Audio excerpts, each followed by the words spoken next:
second of a three-game weekend series between the New York Mets and the first-place Atlanta Braves, who have 51 wins, most in the National League, and they have opened up a four-game lead over the Mets. As we welcome you to Fox Saturday Baseball, I'm Kenny Albert, joined today by Kevin Millar.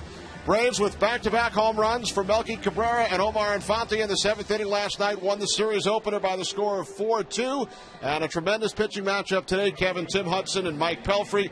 One guy headed to the All-Star game on Tuesday and the other with All-Star caliber numbers. You always have an All-Star snub, and Mike Pelfrey's that guy. He has had a tremendous first half for your New York Mets. And on the other side, Tim Hudson could be your 2010 comeback player of the year.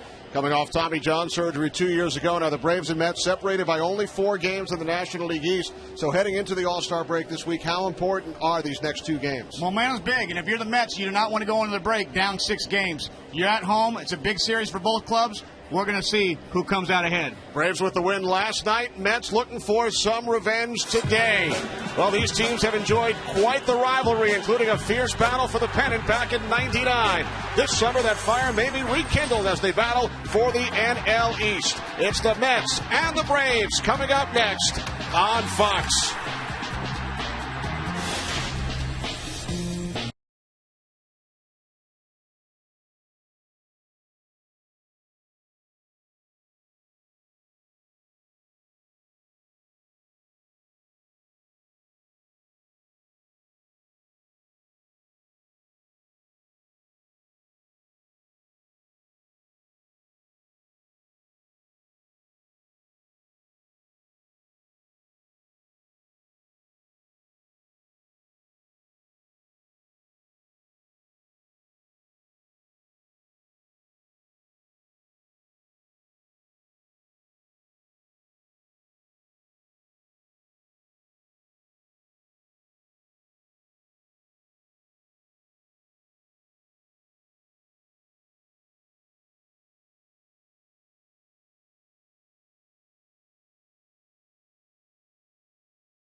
Field as the Mets take the field for the second of this 3-game weekend series in New York. The Atlanta Braves with a record of 51-35. Their batting order brought to you by Taco Bell. Think outside the bun. Martin Prado will lead off, followed by Melky Cabrera. Chipper Jones back in the lineup today hits third. Brian McCann in the cleanup spot. Then first baseman Troy Gloss, left fielder Eric Hinsky, right fielder Omar Infante, the shortstop Yudel Escobar, and pitcher Tim Hudson will bat ninth as the Braves face 26-year-old right-hander Mike Pelfrey for the third time this season. Pelfrey 2-0 against Atlanta this year. 10-3 with an earned run average of 3.39 in 17 starts. He struggled over his last 2 starts. And Kevin, a look at the sprint pitcher profile for Mike Pelfrey. Well, this is a big guy on that rubber, and when you're out there with that size, there's a factor. Big, strong presence, bowling ball. Take a bowling ball and roll it to home plate and try to elevate that as a hitter. That's what that means, trying to hit a big, heavy bowling ball and get it elevated. And watch your ace. I'm telling you right now, he has pitched with Johan Santana, and he is now a bona fide ace in the big leagues, pitching like one also. Pelfrey in his 5th Major League season, first-round pick back in 2005, and 6 of his 10 wins this season have followed Mets losses. And the Mets fell to the Braves last night by a 4-2 score. Defensively for the Mets, brought to you by Scott's. In the outfield from left to right, Bay, Pagan, and Francoeur. Davis at first, Cora at second, Reyes at short, Wright at third, and the battery of Pelfrey and Barajas.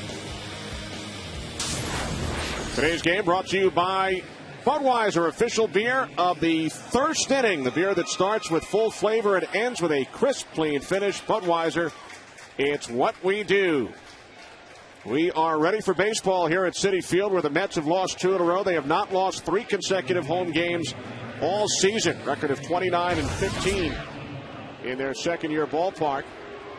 As Martin Prado, one of 5 Atlanta Brave All-Stars, gets set to lead off against Mike Pelfrey. Prado, Cabrera, and Chipper Jones for the Braves here in the top of the first inning. And the first pitch from Pelfrey misses high and away, ball 1.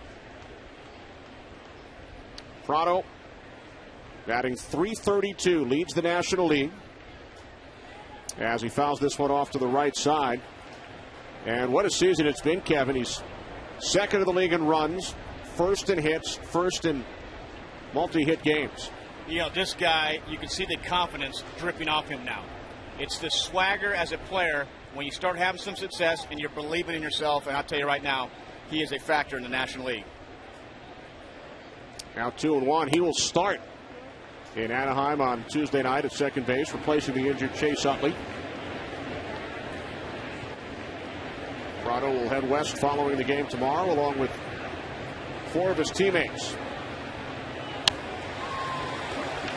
2 balls, 2 strikes with Melky Cabrera, one of last night's heroes for the Braves, waiting on deck.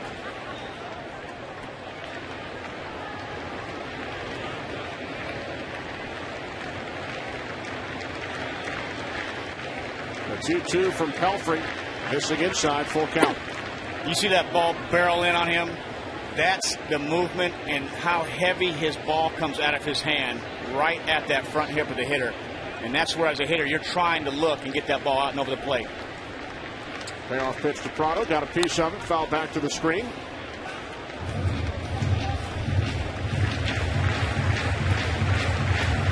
Pelfrey has lasted only 4 2/3 innings in each of his last 2 starts, allowing a total of 21 hits and 11 earned runs.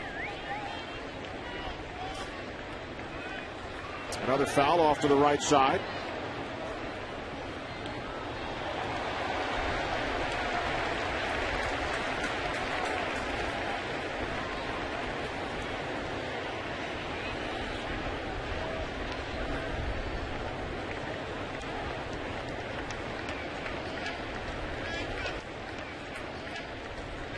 This will be pitch number 8 from Pelfrey to the leadoff man Prado. And he draws a leadoff walk here in the top of the first inning. Great at bat right there. Great at bat right. Fouled off a few pitches and took a borderline call right there. But that's a nice at bat to start this game for the Braves. So Prado on at first for the future Hall of Famer Bobby Cox in his 25th season as Braves manager.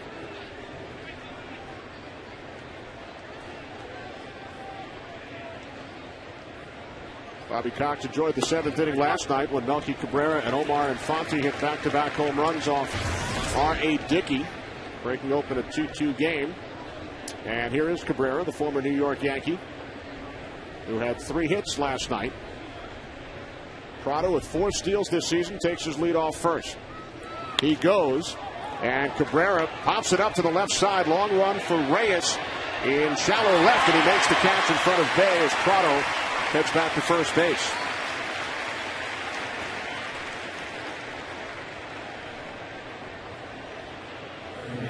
We apologize to our viewers for some of the audio problems we've been experiencing.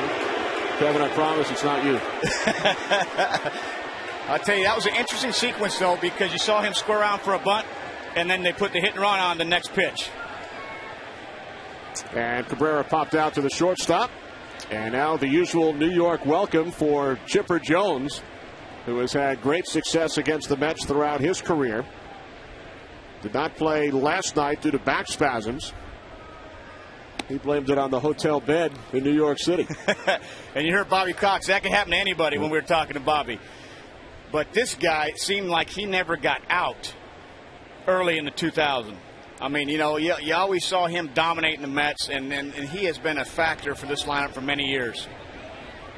A 6-time All-Star, 42 career home runs against the New York Mets.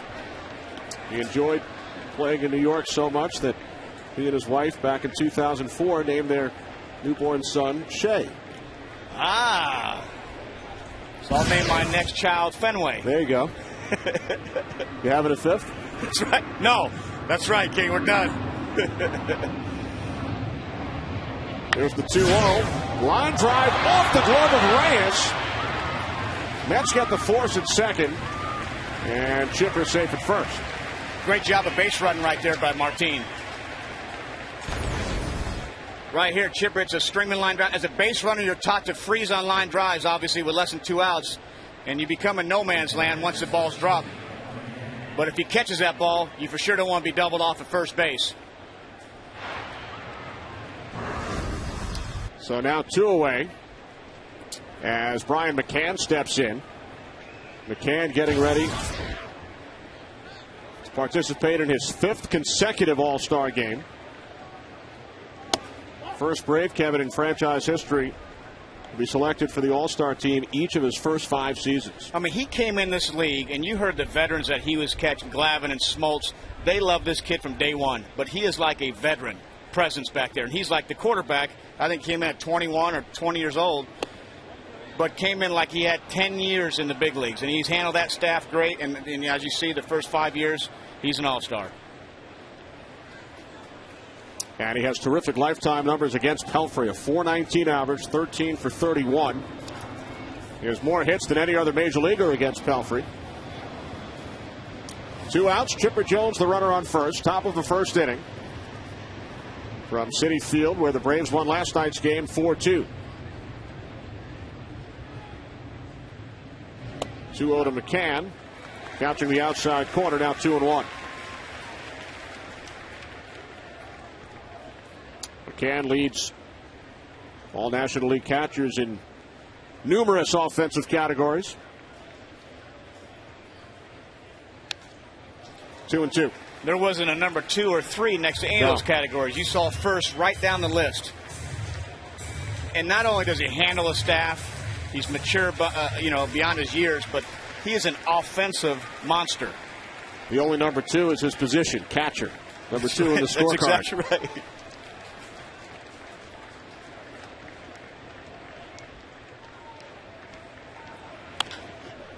On the ground to the right side, gets past the diving Alex Cora. So another base hit for Brian McCann off Mike Pelfrey. 14th of his career and 32 at-bats. Braves now have runners on first and second with 2 outs. Well, here you go, Brian. You see that ball. It kind of almost sticks to your bat. It's like, get off me, but it was able to get by Alex Cora right there. And that's rare because he's a guy that usually feels everything in that infield. But that's a perfect example. He found a hole, but that ball just did not come off his bat hard. It's like a bowling ball. So 2 on for Troy Gloss, who leads the Braves in both home runs and runs batted in. Braves, of course, have been without a rookie sensation, Jason Hayward, who carried them over the first 2 months. Gloss, the National League Player of the Month in May, when he drove in 28 runs. You know, he got up to a slow start also, and Hayward was carrying the team. As soon as Hayward went down, Gloss has really stepped up, and he is the ultimate just home run hitter, guyer, and RBI producer. 0-2 on Gloss. Slowed down a bit over the last couple of weeks. as have the Braves over the last 4 games with runners in scoring position. Yeah, you go through those stretches. You know, he was a shortstop at UCLA. I used to watch him play shortstop for the Bruins over there at Jackie Robinson Stadium in Westwood, California. Usually it's Eric Karros who gives UCLA all the plugs. That's right. That's right. Eric was there. Former Bruin himself and our colleague here at Fox. I was a wannabe Bruin. I went to LA City Junior College. I didn't have the SAT to get into UCLA. So I was that guy in the stands. Thought I was a Bruin. Had to pay for a ticket, huh? That's right.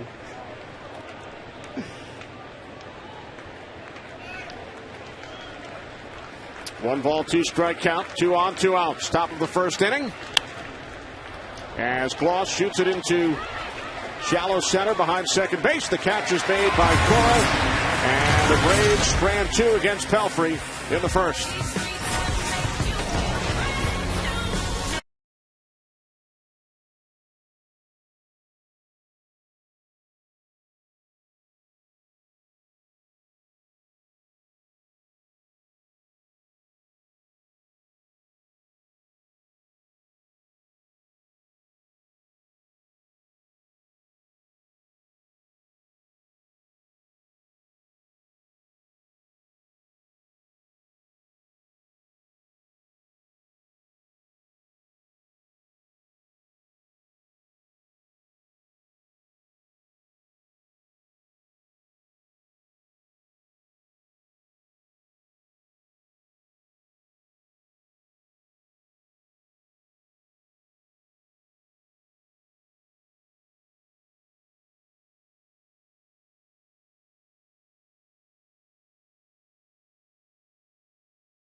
The National League East, Mets batting order brought to you by Taco Bell. Think outside the bun. Center fielder Angel Pagan leads off, followed by the shortstop Jose Reyes. David Wright hits third. Ike Davis in the cleanup spot. Then left fielder Jason Bay. Right fielder Jeff Francoeur, the former Brave. Catcher Rod Barajas hits seventh. And second baseman Alex Cora.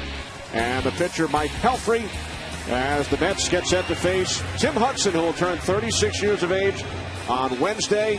Terrific season coming off the Tommy John surgery, record of 8-4. And how about that earned run average?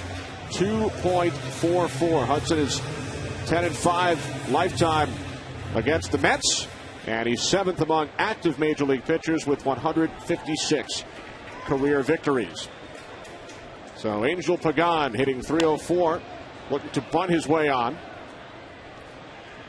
Kevin, the sprint picture profile for Tim Hudson. Well, he's got an explosive arm. He reminds me of Pedro Martinez. Gets a ton of arm strength out of that little body of his. Below the knees, does not throw a ball above the knees. Keeps the ball down, knows how to pitch, executes all his pitches, and he's a pit bull. Competes every time he toes the mound. This guy knows how to win baseball games. Selected for his third All-Star game. His first since 04. Pagan swinging away. 0-2. Pagan has done a terrific job filling in for the injured Carlos Beltran. He's 10th in the National League in hitting at .304. Beltran expected back during the Mets road trip following the All-Star break out west. Another minor league start for Beltran yesterday with the St. Lucie Mets. Played all 9 innings in center field. Went 0-4 at the plate. He's hitting .367 in 14 games with St. Lucie. So Jerry Manuel will have some decisions to make amongst his outfielders when Beltran returns to the big club.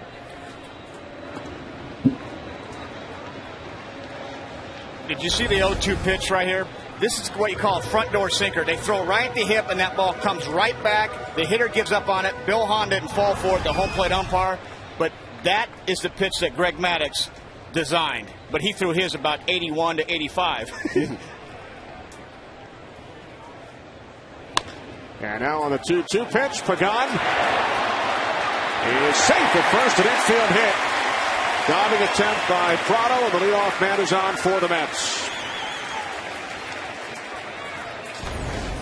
Right here you got Martin Prado with a great play right there and a great effort. Obviously, Pagan can run and beats the throw, but that's the key to this guy. You can see him, the range that he has.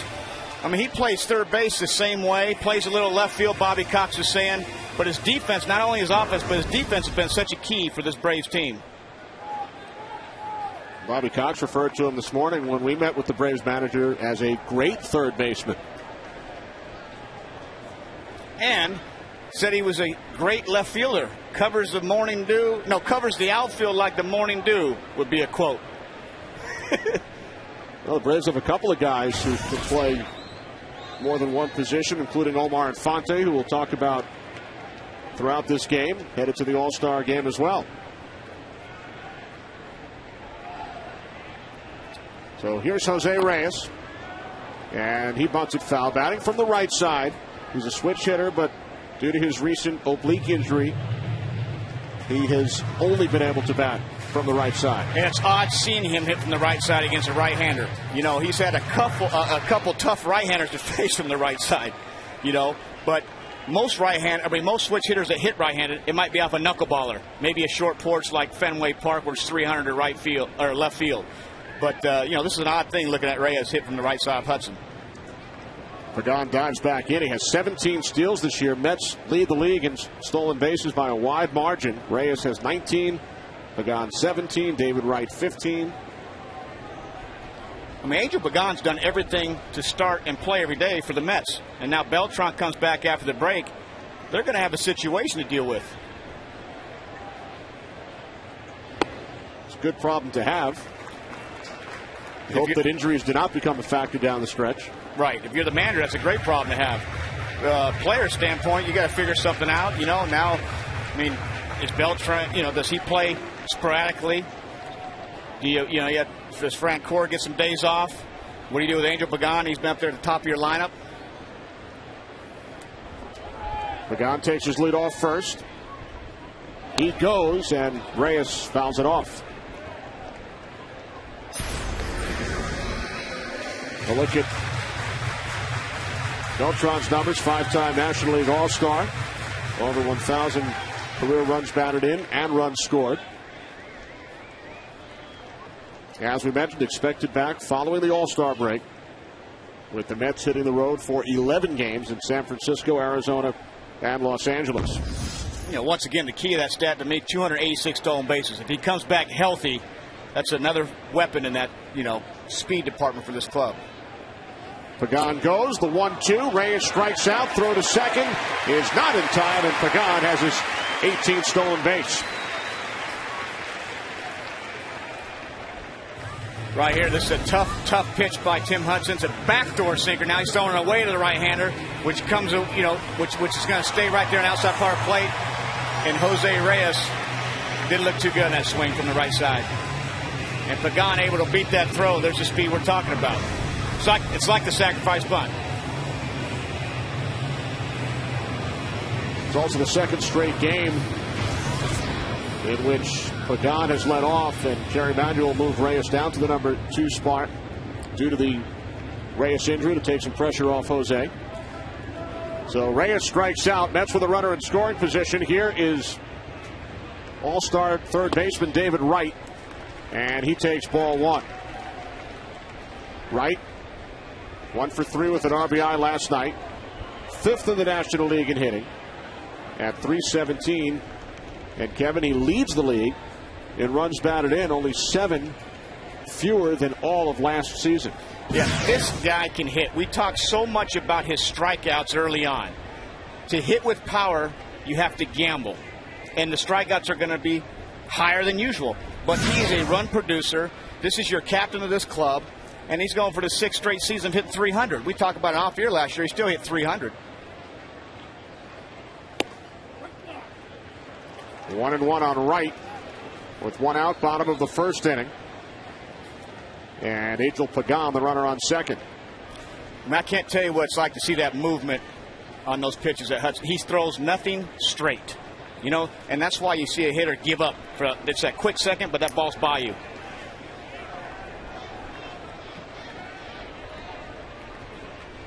And you speak from experience. I hate to bring it up, but 1 for 8 lifetime against Tim Hudson. Yeah, I tell you what, I did not like facing. I faced him mostly in Oakland when he was before the arm surgery, and it was 95, 96 coming with that split slider. But, you know, location. He just does not elevate the baseball. Here's the 1-1. Right field, Infante. 2 out.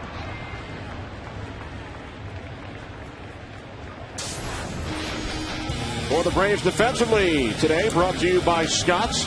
Hinsky in left, Cabrera in center, Fonte in right. Around the infield, Bloss, Prado, Escobar, and Chipper Jones with Ryan McCann doing the catching. But now 2 away. Pagan led off with an infield single. Pagan stole second when Reyes struck out. Right, a fly out to right. And here is rookie Ike Davis, the Mets first baseman.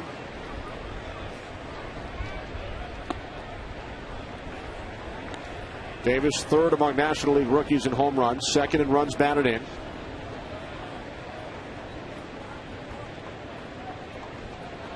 Batting average has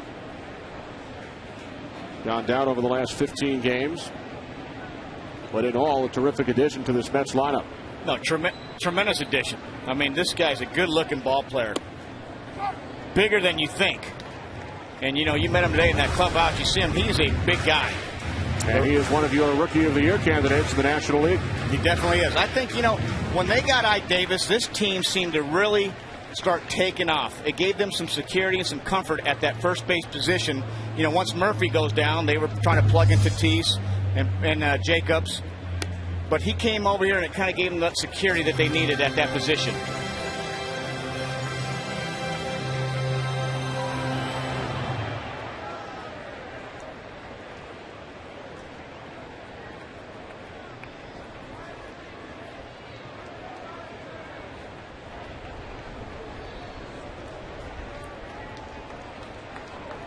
Two-one from Hudson. Now 2-2. You saw Davis born in Edina, Minnesota, when his father Ron was a relief pitcher for the Minnesota Twins. How about that? Now your son's hitting fourth in the show for the New York Mets at first base. Ron had some good years with the Yankees as well.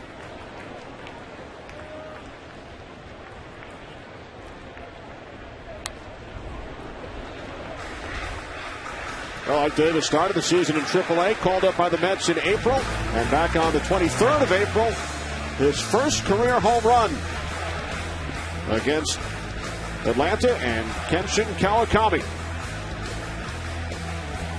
How about your first career home run going 450 feet? Wow. You know what my first home run was? It was an inside the park home run at Wrigley Field off Rick Aguilera. It went about 352 feet. Into the ivy over Sosa's head. That's impressive. And inside the Parker for number 1. Impressive after you see me run, right? I'd love to see it. Rick Aguilera, of course, a former New York Met. That was his first game for the Cubs. He came over from Minnesota. And the little Florida Marlins were in there, and I think we had about 9 wins on the year, and it was September. We were 9 and about 130. But, yeah, Ike Davis's first home run, 452 feet. That's pretty neat. Here's the 2-2 on the ground to the right side. Prado to Gloss. And that will do it for the Mets. In the first, no score from Citi Field.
Braves Sprint, the Now Network.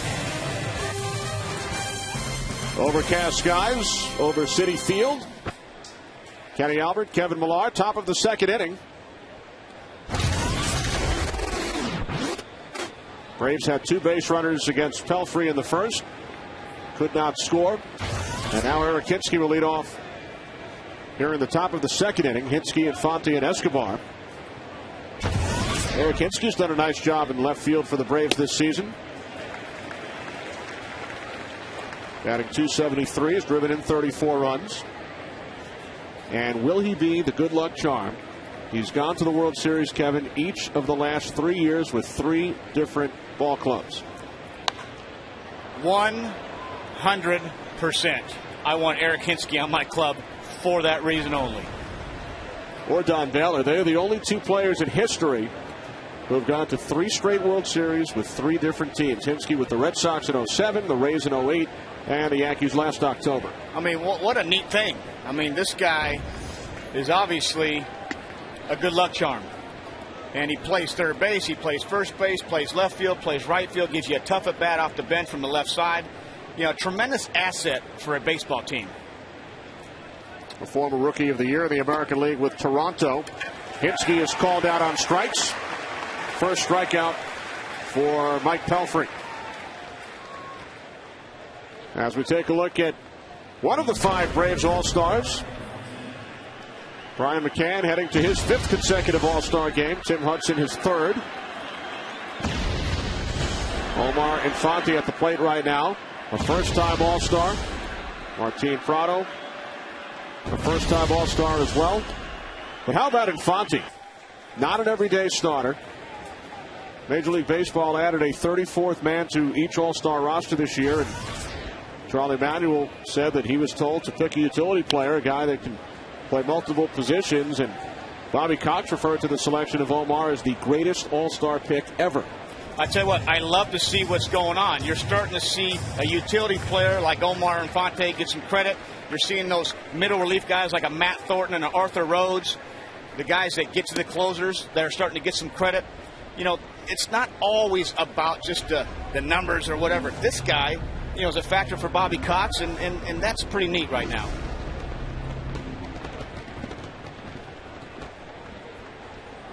Here's the 1-2, fouled off to the right side. And the All-Star managers, for the first time this Tuesday, will be able to bring one position player back in if he runs out of players. And there's a very good chance Infante would be that guy, because he can play so many different positions. There's a base hit into left field for Infante, who had 4 hits. He was 4 for 5 last night, including his 2nd home run of the season. So a 1-out base runner for the Braves as we check out our 4 keys to the game. Well, right here, I mean, if you're the Atlanta Braves, it's changing of the guard. Basically, you got Omar Infante and Martin Prado and Jason Hayward as your all-stars, so the youth, and elevate the offense. Get the ball up, find a way to get the ball up. It's hard, easier said than done, but they got to do that. And if you're the Mets, I love their chemistry on this ball club. I mean, they got Jeff Rancor and Rob Ross and Frankie Rodriguez who really made a difference. And it's going to be a hot summer. These bats are going to heat up for the Mets. I think Beltran's coming back. You're going to see a big second half for Jason Bay. You got 2 similar clubs right here that are going to go down the wire. Don't forget the Phillies, who have gone to the World Series each of the last 2 Octobers. Phillies 5.5 out. They've won 2 straight. Doing it without Chase Utley, without Placido Polanco.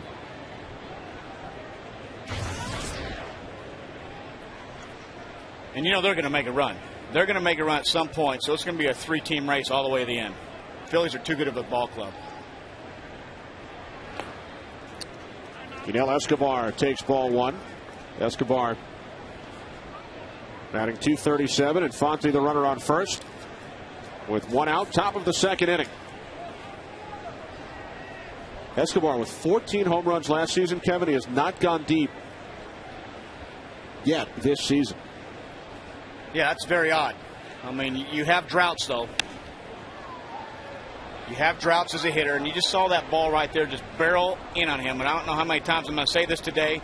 But these two pitchers pitch tonight, Tim Hudson and Mike Pelfrey, those balls are very heavy coming off that bat. The both hits that Pelfrey's getting out there are C&I ground balls that went through the infield, but you could just see these hitters having a tough time to find the barrel.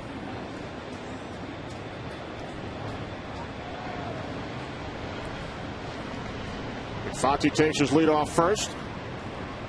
1-1 from Pelfrey, missing low and away. Now 2-1 on Escobar.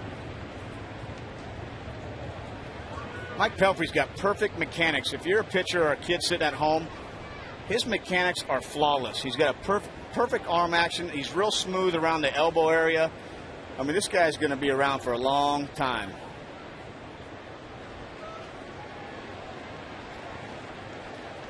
Suffered his first home loss on Monday against Cincinnati. He had been 6-0 here at Citi Field. Up the middle, base hit off the bat of Escobar.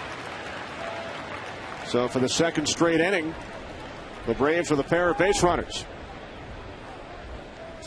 Well, there's a pitch right there. It's a nice swing by Escobar right here. That ball's coming in on him, and he keeps his hands right inside that baseball, and that's what takes the barrel to the balls. Pulling your hands in, instead of a ground ball short, that's a bullet up the middle, and that's the first hard ball hit we've seen out Pelfrey. Third hit of the game for the Braves, with one out here in the top of the second inning. And Tim Hudson at the plate. He actually pinch hit last night. First time in his career he was used as a pinch hitter. Executed a successful sacrifice bunt in the 8th inning. He squares to bunt right here. And he fouls it off, 0-1. And when the pitcher gets the pinch hit, you're hitting, he's running around. He probably grabbed the wrong helmet, had no batting gloves, didn't know whose bat he was using. And thank God he probably grabbed a bat because he's only going to bunt. But they get that adrenaline going to go in that batter's box, and they all think they can hit. Hudson was an excellent hitter in college at Auburn.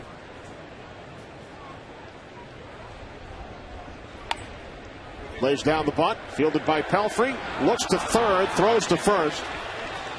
So another successful sacrifice as both runners advance.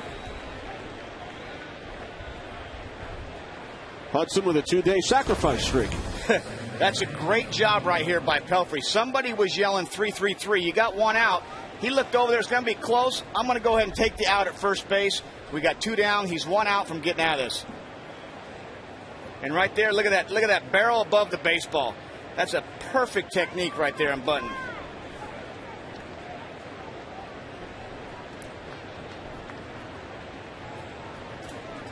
Could have had him, but I like getting out right there. That's a nice job by not panicking and getting out.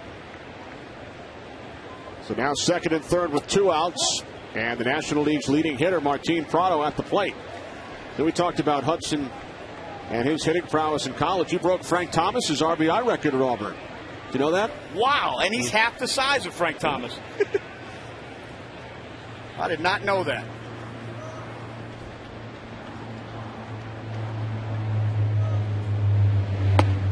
We had Frank up in the booth in Chicago a couple of weeks ago. He's doing well, looks good, working some pre- and post-game shows for the White Sox.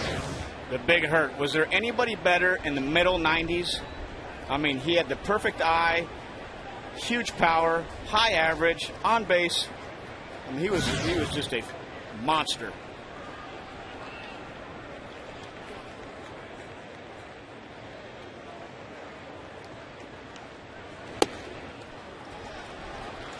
Now 3-0.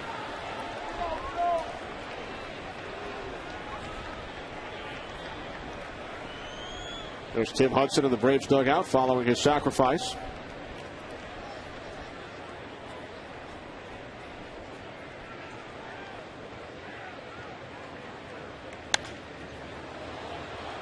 Fouled off to the right side. Now 3-1 on Prado, who drew a walk his first time up. I like that. 3-0, green light. You got second and third, 2 outs. Bobby Cox, you're my all-star. Go ahead. If you get a pitch, let it fly.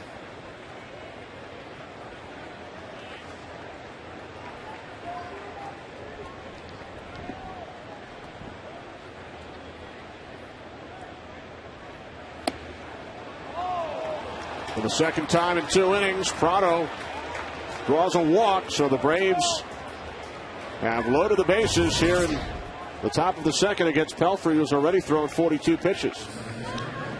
That was a good pitch by Pelfrey. You didn't want to give in right there. You had a base open, try to execute a pitch. Maybe he'll get himself out.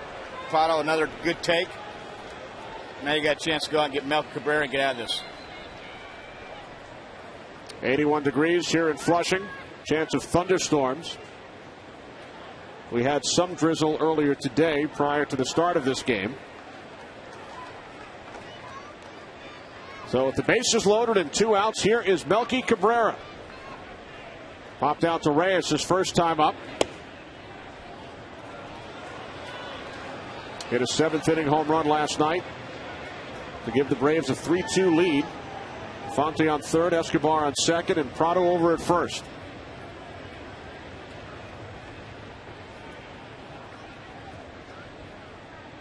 One 0 from Pelfrey, catching the outside corner. 1-1. We take you back to the 7th inning last night. The first home run allowed by R.A. Dickey in 45 innings. And then Infante would make it back-to-back home runs off Dickey, who's been tremendous for the Mets so far this season.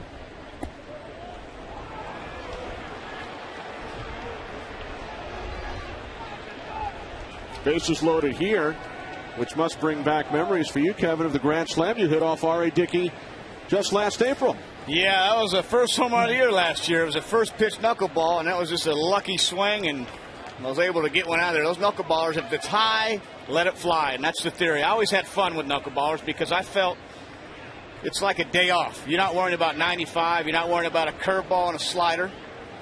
And some guys panic over them. I just try to hit a home run every pitch. Sometimes you're going to dribble it to the pitcher, or you might get lucky. No wonder Ari did not want to spend much time with you in the clubhouse this morning. Yeah. But he's been tremendous. He's won 6 games for the Mets this season. Started the year in the minor leagues.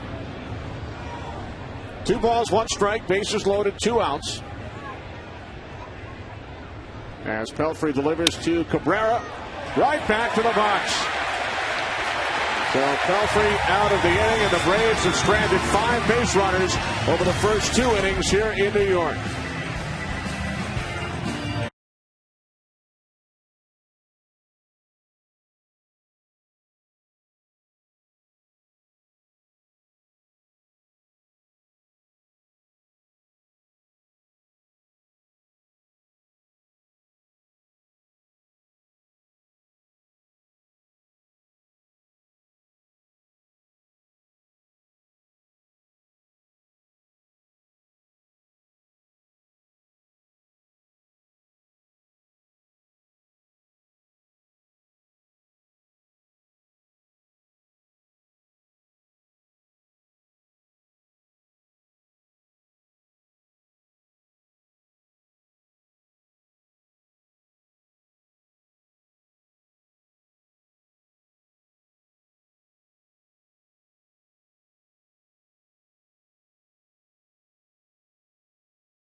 Bottom of the second inning here at Citi Field. Braves have stranded 5 base runners over the first 2 innings as Jason Bay leads off for the Mets against Tim Hudson and falls behind 0-1.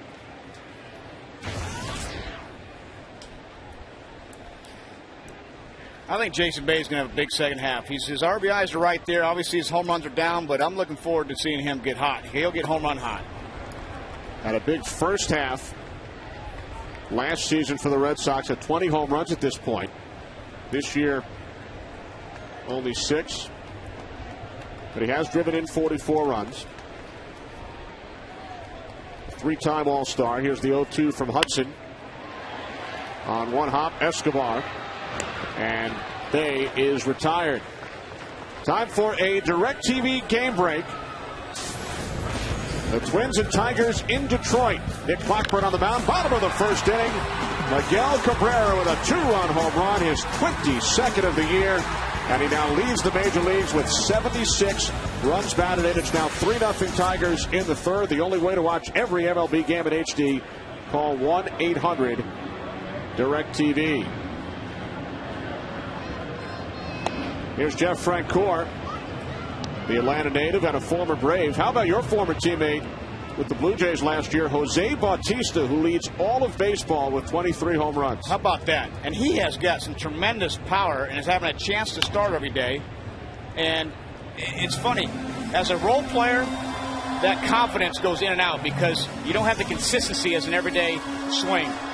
Now this guy gets a chance to play this year every day. He's playing left, he's played third, he's played right. He's leading the major leagues in home runs, and that's awesome for him. He had only 13 last season as Francoeur strikes out.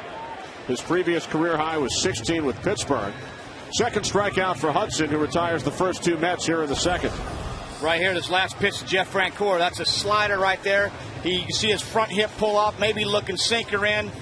And right here, you can see just that front side pull up just a little bit. And that's what caused that swing right there. Great pitch by Tim Hudson.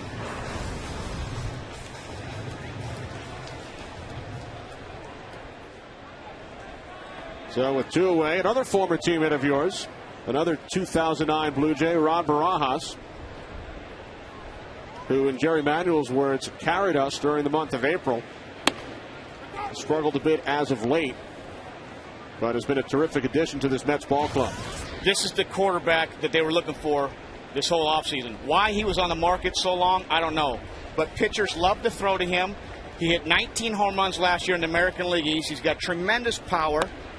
And, you know, he's a great guy. I mean, he's bilingual. He could bring a team together, but he's a leader. And when Dave Joust, the bench coach of the Mets, called me in the offseason, I said, you're dumb if you don't sign him. And a week later, they signed him. And a month later, he called me and said, thank you so much. Hit hard, and it's off the glove of Chipper Jones. So Barajas is on. A 2-out base runner for the Mets.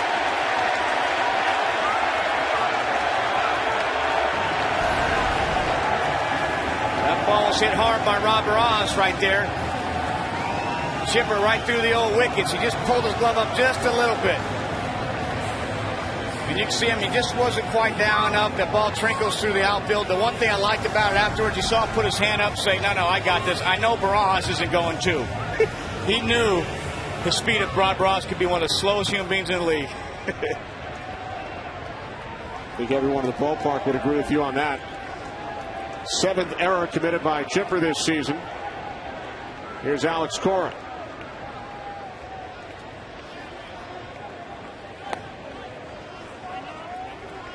You want to talk about a ball player right here? Alex Cora. He's like Tommy Hanson. I mean, he doesn't make a bad play on the baseball field. Throws the right base every day. You need him to hit and run. You hit the ball on the ground. You need him to get a bunt down. It's going to be down. This guy you need on a ball club, on winning teams. A potential future manager in your mind? That's what they say. I mean, he is a student of the game, whether he wants to manage or not. But I'm telling you right now, these are the little guys that baseball teams need. Sometimes we get caught up on only the 3, 4, 5 hitters or the guy that throws 95 to 100. Your Alex Coras are the ones that do the little things to win baseball games. His brother Joey, a coach on Ozzie Gaines' staff with the White Sox. On the ground to the right side. And that will do it for the Mets in the second. We'll return to New York after these messages from your local Fox station.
Think outside the bun.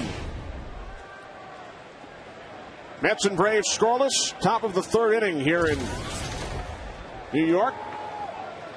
Braves have stranded 5 base runners over the first 2 innings. They loaded the bases in the second against Mike Pelfrey on 2 hits, a sacrifice, and a walk. And now Chipper Jones leads off here in the third, grounded into a fielder's choice in the first inning. Committed a fielding error in the last half inning. Now Chipper led the National League in batting during the 2008 season with a .364 average and a base hit into right center, leading off for the Braves here in the third.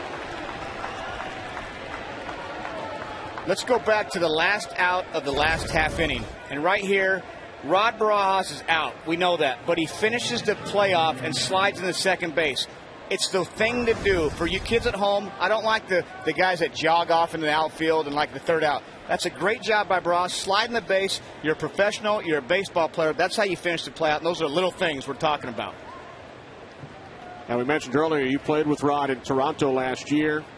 From all reports, he's been a terrific addition to the Mets clubhouse. As McCann bounces back to the mound. Pelfrey to Reyes. On to Davis. Double play. 1-6-3. The Mets turn 2. Well, this is a pitch right here. Brian McCann probably won it back. Pelfrey did a nice job making a nice feed to Jose Reyes and obviously executing the double play right there. Looked like a hanging breaking ball right down the middle. It almost looked like Brian got a little bit big with it. His eyes got happy, and Pelfrey a nice job fielding the position. So far, he's looked good out there.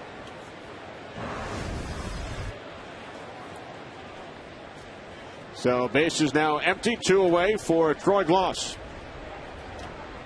who popped out to the second baseman Cora, his first time up. Goss suffered a bit of a wrist injury last night in the field when he took a throw from the shortstop Escobar, which was away from the bag, and Francoeur made contact with the left wrist of Troy Goss, but he is back in the starting lineup today without missing a beat. Yeah, Troy looked like he was a little bit angry at that play because he almost thought it looked like Francoeur went in there and threw an elbow. You know, it's one of those things as a base runner that you're going down the line and all of a sudden you see a bad throw and you react to it. So it looked like Francoeur was either going to maybe slide or kind of duck under the throw last second.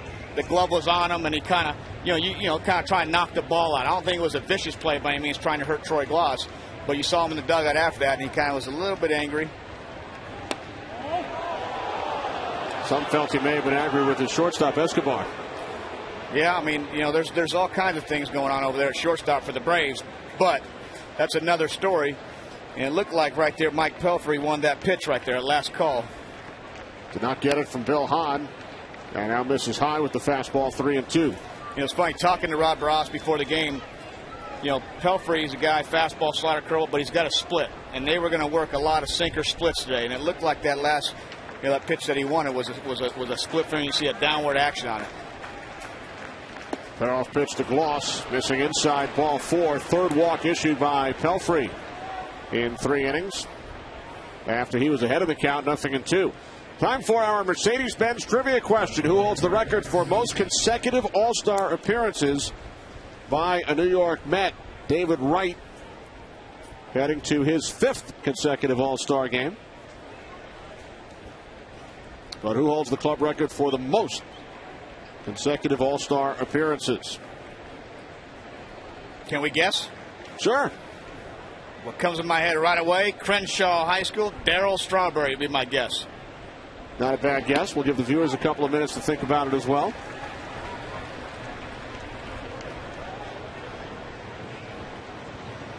Darryl Strawberry, the all-time Mets home run leader with 252. Here's Eric Hinske with 2 outs and Goss on at first.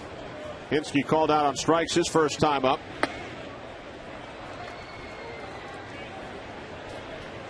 Any other schools in the LA area you'd like to mention today? We've already heard about UCLA and now Crenshaw High School, Los Angeles City College. How about Lamar University in Beaumont, Texas? That's where I went to college. We've hit the West and now the South. And I promise you, folks, that will not be the only mention of Lamar University during the next couple of hours.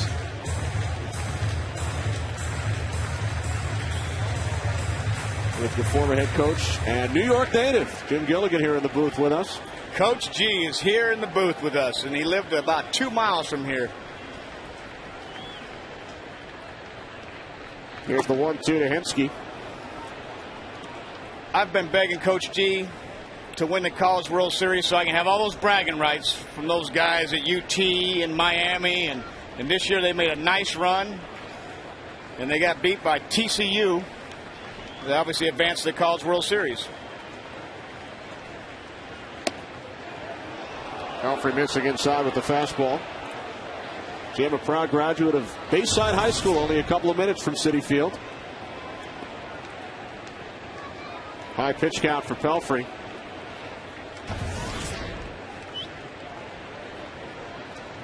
Braves have had 7 men on base over the first 3 innings.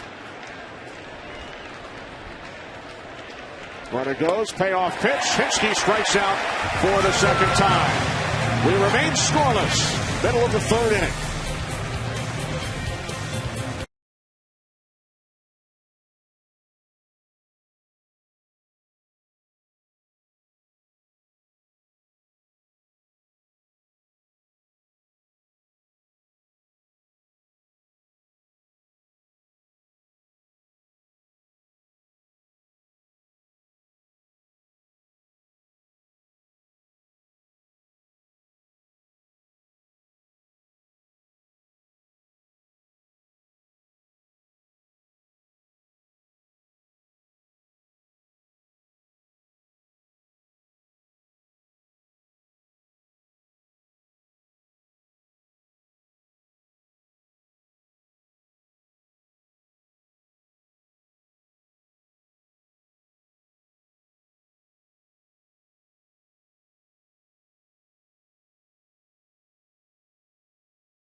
as Mike Pelfrey leads off here in the bottom of the third inning against Tim Hudson. Pelfrey 4 hits this year and 32 at bats. He's driven in 2 runs. Pelfrey, Pagan, and Reyes for the Mets here in the third. Kevin for Hudson over the first 2 innings. An infield hit by Pagan in the first. And Barajas reached on an error in the second. That has been it. Yeah, you haven't seen a whole lot of balls hit real hard today, and I didn't think we were. I mean, these guys are ground ball pitchers. Their balls both have a ton of movement. And I think that's why you saw Bobby Cox hit and run in the first inning. He's thinking it's going to be a low-scoring game.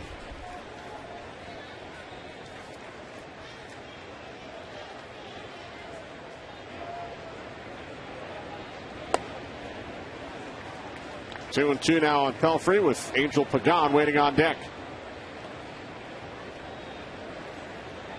It's a little cutter right there, 1-2. If I was a pitcher, I'd say let's throw fastballs at each other.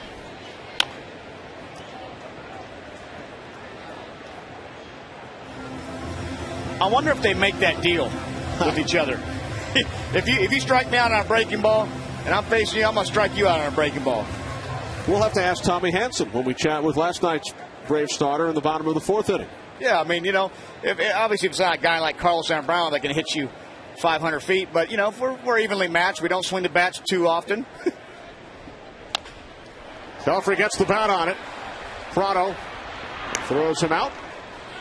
Well, we spoke between innings with Mets skipper Jerry Manuel with the return of Carlos Beltran looming following the All-Star break. We asked Jerry if having 4 healthy outfielders is a good problem for a manager to have. Oh, no doubt. And that's 4 pretty good outfielders, too. They all can run. They all play defense very well. A little power, a little speed. The one good thing about Carlos, he's a switch hitter. And he's obviously the guy that could spell Davis in that 4th spot and kind of move him back to where a young hitter belongs. Jerry, All-Star game coming up on Fox on Tuesday. Mets contending for the postseason. Winning league gets home field advantage in the World Series. So will you be on the edge of your seat rooting for the National League? Oh, no doubt. No doubt. I'm a National League all the way. I would love to see us win an All-Star contest. I don't think we won one in a while, right? Well, 1996. Wow. It's been a long time. Wow. How about Mike Pelfrey today? Your thoughts? A lot of base runners for the Braves, but they've stranded all of them. Yeah, well, he has, but we don't like to be in that kind of trouble this early. It obviously gives them a lot of pitches to see. It makes it a little easier for them to identify those pitches later in crucial situations. But he's doing a good job pitching out of it. Okay, thanks very much, Jerry. All right, guys. Our thanks to Jerry Manuel as you were listening to Jerry. Angel Pagan with his second hit and the Mets' second hit of this game, a double into the gap in left center. Well, a few balls elevated right there by Tim Hudson, but a nice job of taking that ball right where it was pitched in the left center field gap. I'm telling you right now, it's going to be tough to sit him down for Carlos Beltran. We talked about it earlier, and we heard from Jerry Manuel. Jason Bay, of course, is the Mets left fielder. Pagan has been the center fielder. Francoeur in right. And it will be interesting to follow what Jerry Manuel does once Beltran does return during the Mets West Coast trip following the break. That is a tough decision. Jeff Francoeur brings leadership qualities, absolute cannon in right field. A nice player. And then you got Jason Bay, obviously a 30 and 100 guy in left field. He's not going anywhere. And then here's Angel, that's been there from day one and stealing bases, leading the team and hitting 300, and it's been a nice piece. So he can't go on the bench, you're thinking. Yet when Carlos Beltran is healthy, he's one of the top center fielders in all of baseball, both offensively and defensively. And there you go. I guess that's why we're up here, and we'll let Jerry handle that decision. 2-1 on Reyes, who struck out his first time up on Jose Reyes' drawstring bag day. Did you get yours? First 25,000. I know you were here early. No, we didn't get ours. I don't know. Not yet, huh? Not yet. They got to bring them up here at our booth, I guess. Pagan takes his lead off second. David Wright waiting on deck. No score. Bottom of the third inning. Hudson steps off. Poor Reyes. He wants to go to the left side so bad right now. He wants to jump on the other side of the batter's box. It's got to be odd for him.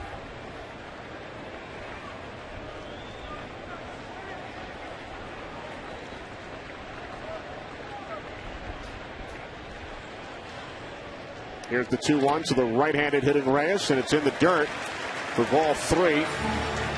Now 3-1. I'll tell you what, this at bat, Brian McCann's made some great plays back there. He looks like a first baseman, picking those last couple balls out of the dirt. You can see him right here, just like a little scoop. On the flip side of that, you can get a little bit lazier because that ball goes to the backstop. You got Angel Pagan on third base, less than 2 outs.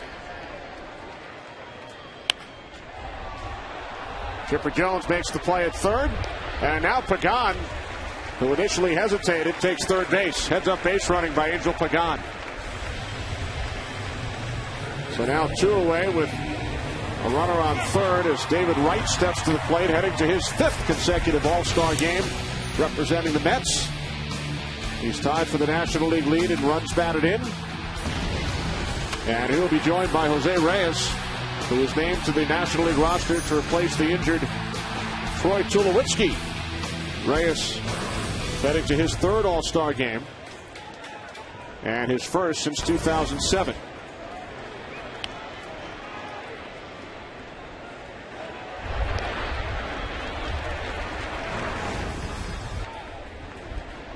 So with Pagan on at third, David Wright flies to right his first time up, and he hits the first pitch to right field, and Fonte is under it, and the Mets are retired in the 3rd. So Pagan is stranded, still no score in New York.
They're hard on weeds, easy on you. By Burger King, who reminds you to have it your way. And by Ink, the new business card from Chase. Make your mark with Ink. Well, the Atlanta Braves have made their mark on the National League East.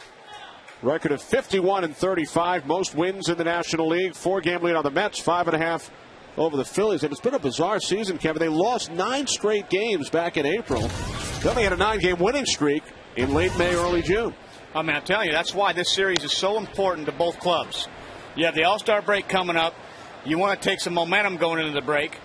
If you're the Mets, you don't want to go into the break down 6 games. And if you're the Braves, you would love to go in the break up 6 games. So I think this is a bigger series for the Mets, obviously because of the game back situation. But these two teams, I mean, you think about it, they both were in the cellar at some point in the season. And now to see them back up, and you felt terrible for Bobby Cox the way the Braves were playing early on. But, they're back. And these two teams and the Phillies are going to be fighting all the way to the end. Infante. And he beats the throw from Reyes. And Omar Infante with his second base hit today. And Reyes can't believe it. I'll tell you what, that's why Omar's an all-star. He's hustling down that line. Maybe one too many double pumps. Or one too many pumps, I'd say. But I didn't see anything there other than pure hustle by Omar Infante. That's a great job on a ground ball right here. Right out of the box, head down. Nice job. His 6th hit of the series. He is now 6 for 7. 4 hits last night, 2 for 2 today. So the leadoff man is on for the Braves for the 3rd time in 4 innings as Pelfrey throws over with Escobar at the plate.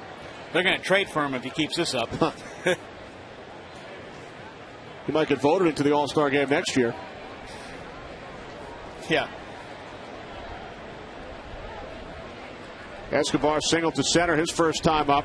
Infante goes. Escobar swings and fouls it off. You know, it's funny you say that. Aubrey Huff had a quote yesterday talking about the All-Star game. And, 2003, he was with the Rays hitting 4th. He was hitting .304, 17 home runs, 53 RBIs. And they selected a guy named Lance Carter. And it was an odd selection, in Aubrey's mind, very well deserved to go. And he said, it's a joke, the All-Star game, because all that matters is if you play in a big city market, you get all the votes. And, to his credit, he's got a point. The All-Star game's not a joke, no. Base hit into left field off the bat of Escobar. But he's got a point there on the big cities and the voting. Here's a hanging breaking ball right here. Escobar got right in the middle, probably hanging split finger. That was middle in. Pelfrey did not want the pitch there. And he ripped it by right there, just out of the reach for a base hit. So Hudson, for the 2nd time today, comes to the plate with runners on 1st and 2nd. This time with nobody out. He laid down a successful sacrifice back in the 2nd inning, advancing both base runners after sacrificing as a pinch hitter last night. With those Auburn stats you just told me a couple innings before that he was better than Frank Thomas, basically, he might want to swing the bat here. Broke Frank's RBI mark at Auburn.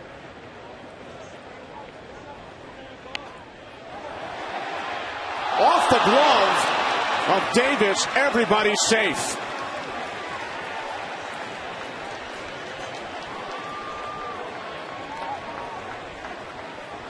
Right there, that's a great job and a great try by Ike Davis, just out of the reach. I mean, that ball couldn't have been placed any more perfect if you're going to bunt a ball in the air. Right here, you can see Hudson just pop that ball up, basically in no man's land, right between the catcher, the first baseman, and the pitcher. And I'll tell you right now, he wanted to have that ball go in the glove, because now you got bases loaded and Mr. All-Star up. A terrific attempt by Davis. It's a base hit for Hudson. 3 consecutive singles, including 2 infield hits for the Braves here in the 4th inning. Infante on 3rd, Escobar on 2nd, Hudson over at 1st, and now the top of the order, Martin Prado, who has walked twice today and leads the National League in hitting. Yeah, this is a little bad luck. I mean, you get Omar Infante to hit a ground ball to short, should be 1 out. He beats the play. He hung a split finger to Escobar. Okay, great. And then you got a popped up bunt. Goes off Ike Davis's glove, and now we got base load, no outs. 10 base runners for the Braves in this game. We are still scoreless. 7 base hits. A couple of walks. Barajas out for a chat with Pelfrey. Some tough luck for Pelfrey in this inning. And we think back to the tough luck in his last start when a strikeout in the 5th inning But Scott Rowland was overruled. The umpires got together. It was changed to a hit by pitch, and the Reds would go on to score 6 runs in that inning. Yeah, Jerry Manuel, deservingly so, went nuts. Jerry was ejected from the game. Pelfrey eventually came out. The Mets would score 5 runs in the bottom of the inning to make it a 7-6 game, but they fell short. And now Pelfrey trying to work out of a jam in the 4th inning here today.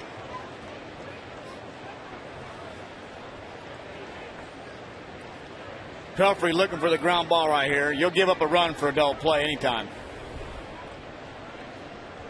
A 1-1 to Prado, now 1-2. It never hits the pad, no, Kenny. Always above it, below it, on the toe. Right here, you can see he's got a little pad right in that front left shin, and right here it goes right above it. I'm telling you, I've wore those pads. You foul it off, and it never hits it, and always hurts. People think, oh, you had a pad on. No, no, no.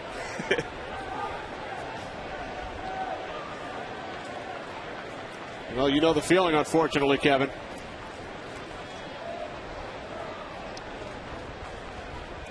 You know, this is scary because you saw what happened to Pedroia in San Francisco. You think, oh, yeah, a little bone bruise. Next thing you know, he's got a broken foot.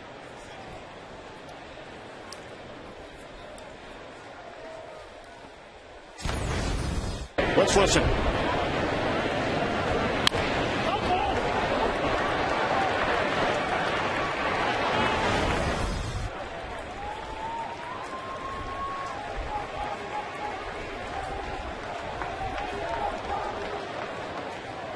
Martin Prado trying to walk it off with the bases loaded, nobody out.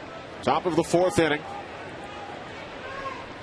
And a date in Anaheim coming up for Martin on Tuesday.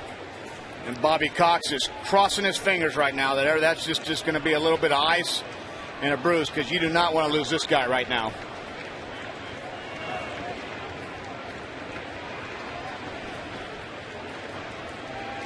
One-two from Pelfrey, right back to the pitcher. Barajas, first double play. Textbook 1, 2, 3. The second double play started by Pelfrey in 4 innings. Well, he started off with some bad luck, and this is some good luck for Pelfrey. Got the ground ball right back to him. He's done a nice job of fielding his position. Throws a strike to Rod Barajas, and Barajas goes ahead and throws a strike to Ike Davis, and they get a big double play right there. And he's really slow down line. You knew that Barajas was going to have some time right there after that shin.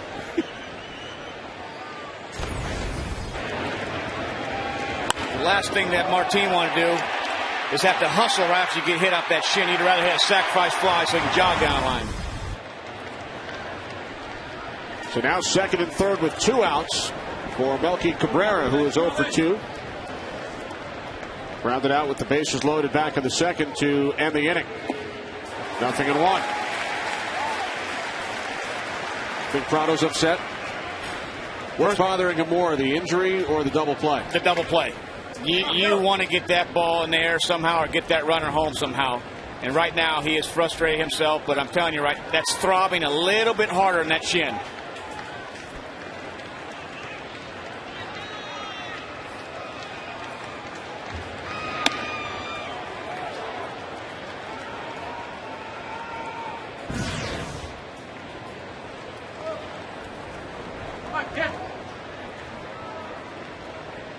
Escobar on 3rd. Hudson takes a big lead off 2nd with 2 outs. A 1-1 to Cabrera. Pelfrey missing with the fastball high and tight. Now 2-1. Starts him off with the first pitch split finger, and then looks the last couple pitches. You can see Bras going in on Cabrera, doubling up that sequence. Sometimes as a hitter, you know, you can see if Melky was sitting right there on a breaking ball. If he throws the fastball in the pitch before that, he might be sitting breaking ball, but Rod went back in there twice. Now we'll see what he throws here 2-1 with the base open.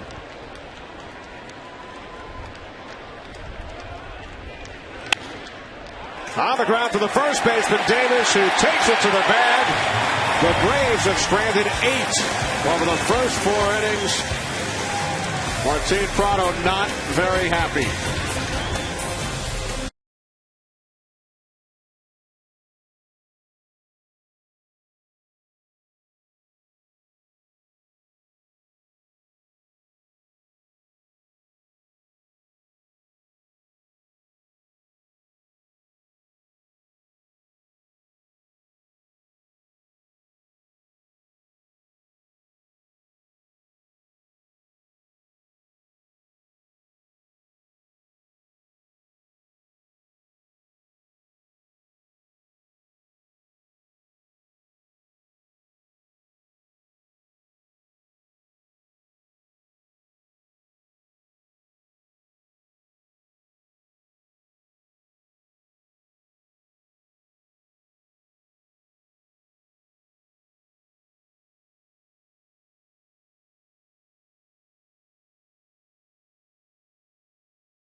There's Martin Prado still trying to walk it off. Mets and Braves scoreless. Bottom of the 4th inning, middle of the order. Ike Davis leading off against Tim Hudson.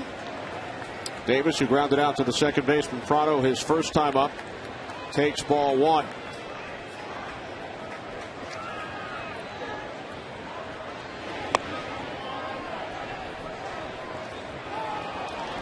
With the count 1-1, we welcome in last night's Braves starter live from the Atlanta dugout. 23-year-old right-hander Tommy Hanson did not factor in the decision last night, allowed only 2 earned runs in 5 2/3 innings.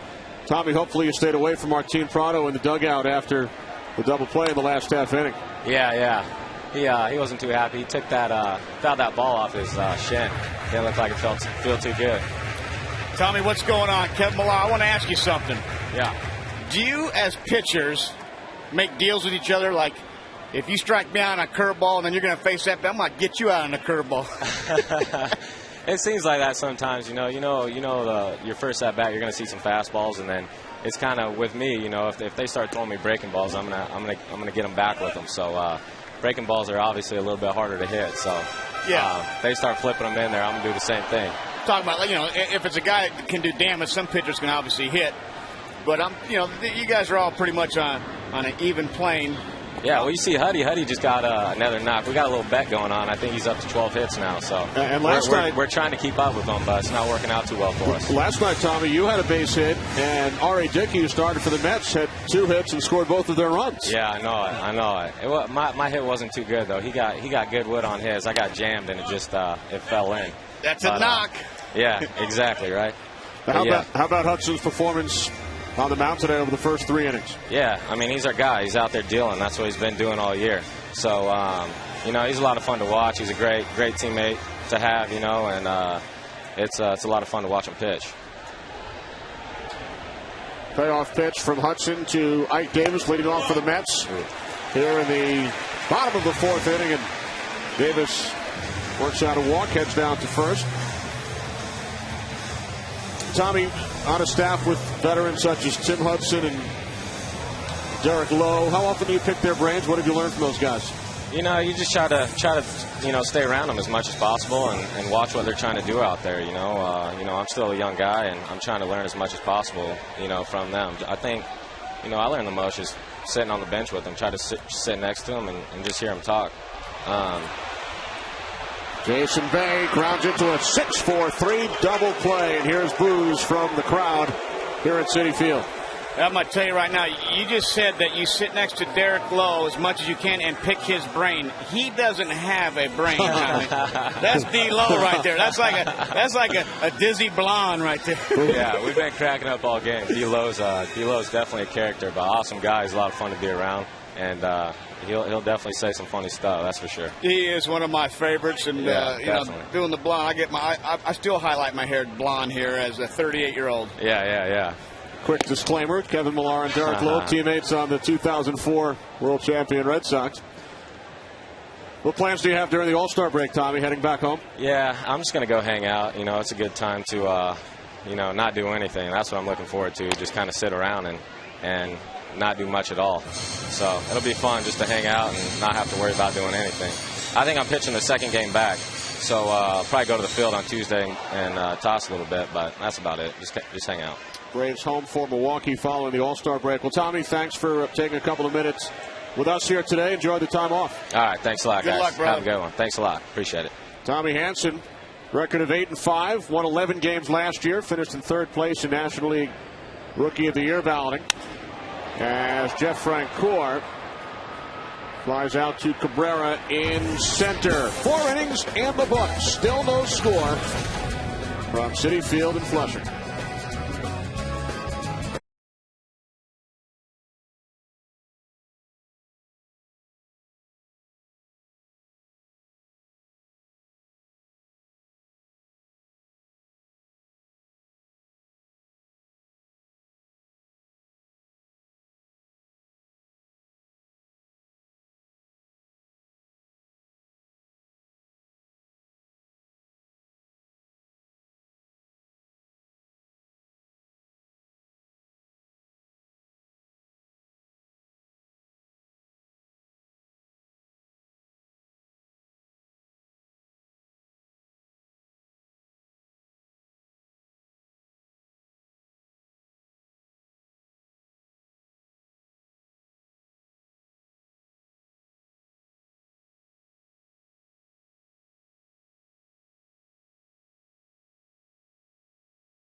But have not scored a run.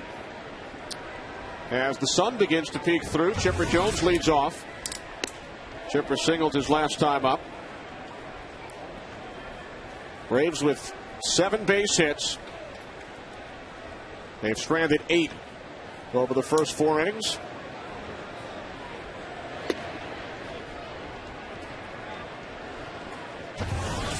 Mike Pelfrey looking for win number 11.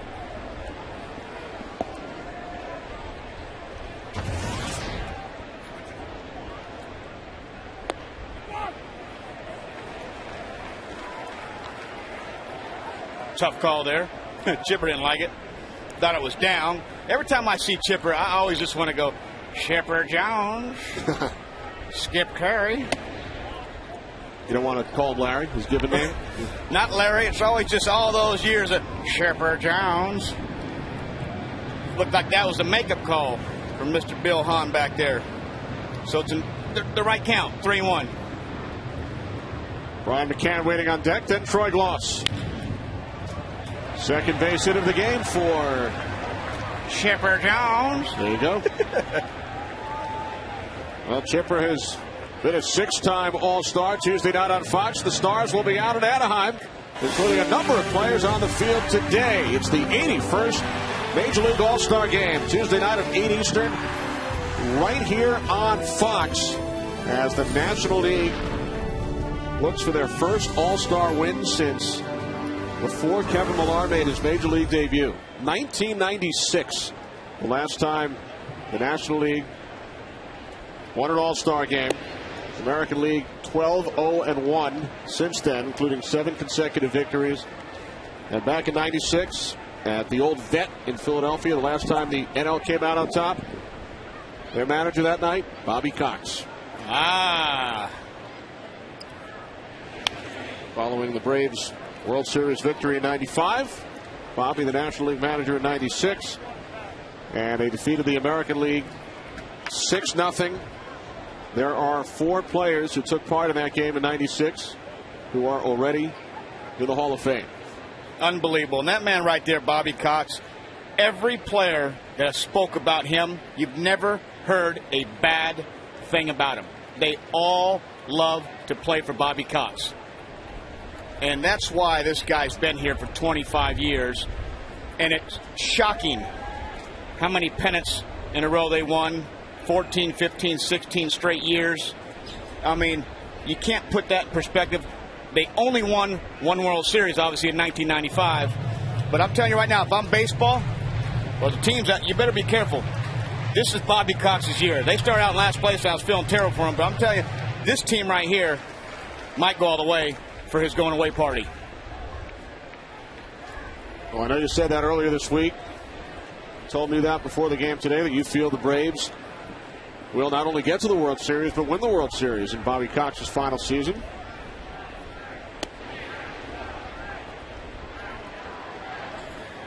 They just have a nice mix.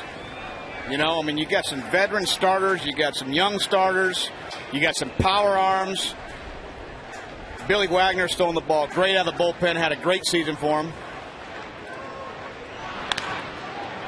McCann with a base hit into right center. Chipper on his way to third. Throw is cut off by Reyes. And the Braves with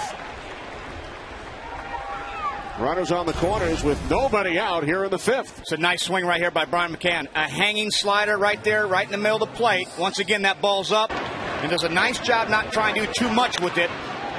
And driving out the gap. And good base running by Chipper Jones going first and third. As soon as Pagan moves to his left, that says a base runner, you're going third base. That ball's hit right at Angel. Chipper's on second base. But that ball's hit to his left. He gone.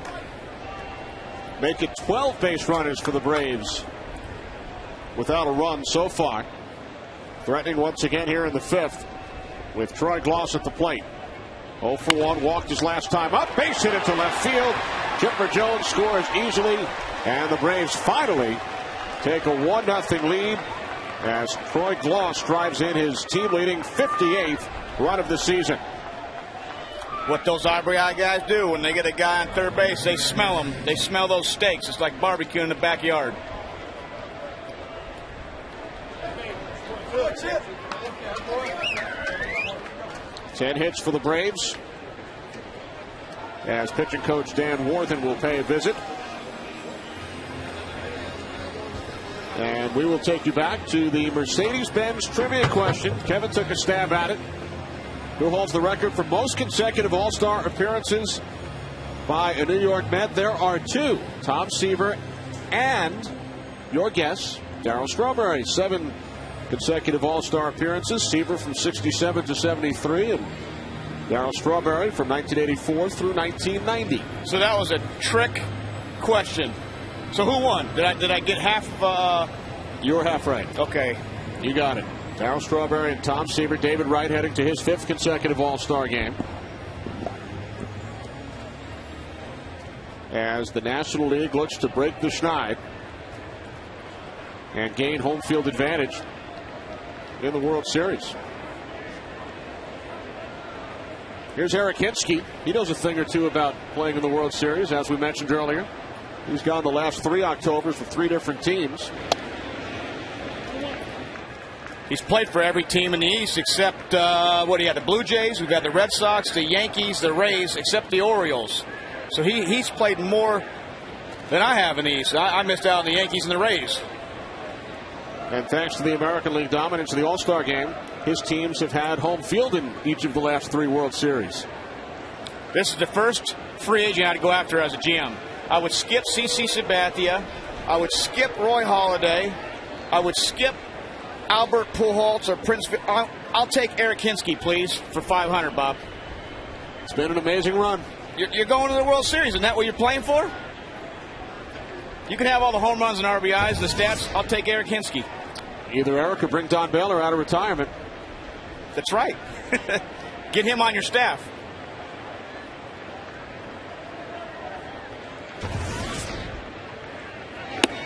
Hinsky has struck out twice today. Let me ask you about the home field thing. Of course, back in 2004, American League wins the All-Star game.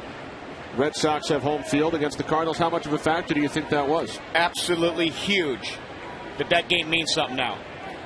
You get to start the first 2 games of the World Series in your home field. And, I mean, that's your house. That's your batter's box. That's your music. But you're playing 4 games at home. And I think it's a tremendous benefit. And the National League needs to find a way to maybe win a game this year and flip that, because American League has dominated that All-Star game. As you saw, the American League has won 4 of the 7 World Series since the rule was put into effect, where the winning league in the All-Star game gets home field. And, of course, you guys won games 1 and 2 against the Cardinals and then swept St. Louis by winning games 3 and 4 at Busch Stadium. Yeah, people were obviously scared about the World Series because of the huge series we had with the Yankees. And it's like, talk about emotionally draining. How'd that series go? What happened in that one? It wasn't a big deal, Kenny. You're embarrassing me. It was only 86 years. I think we came down. I think we came back. We were down 0-3 or something and won 4 straight. But we'll talk about it another time.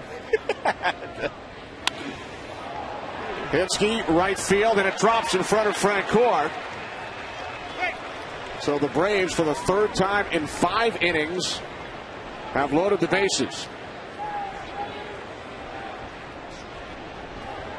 4th consecutive hit in this 5th inning for the Braves. Right here, Eric Hinsky fighting this ball off. More middle of the plate than Mike Pelfrey wanted. And in Troy Gloss's case, he kind of had to make sure that ball was going to bounce. And Francoeur almost hosed him out at second base. Strong arm and slow foot speed. Wasn't a great combo, but he was safe at second base. So here's Omar Infante, the hottest Brave during this series so far, with 6 hits. 4 for 5 last night, 2 for 2 today. Comes up with the bases loaded and singles up the middle. McCann scores. Gloss holding at third. It's now 2-0 Atlanta.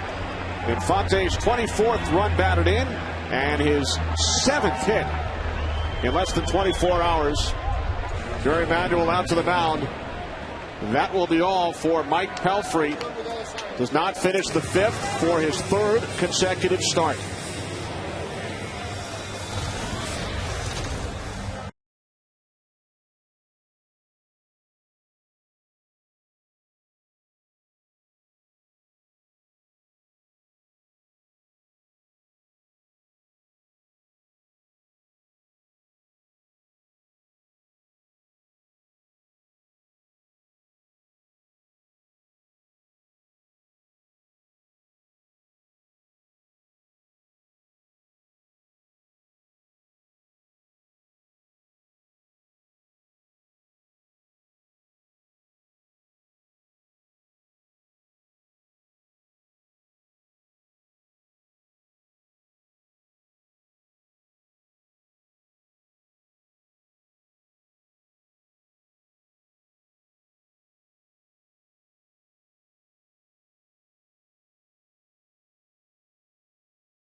singles against Mike Pelfrey. A look at his line, 93 pitches, and did not record an out in the 5th.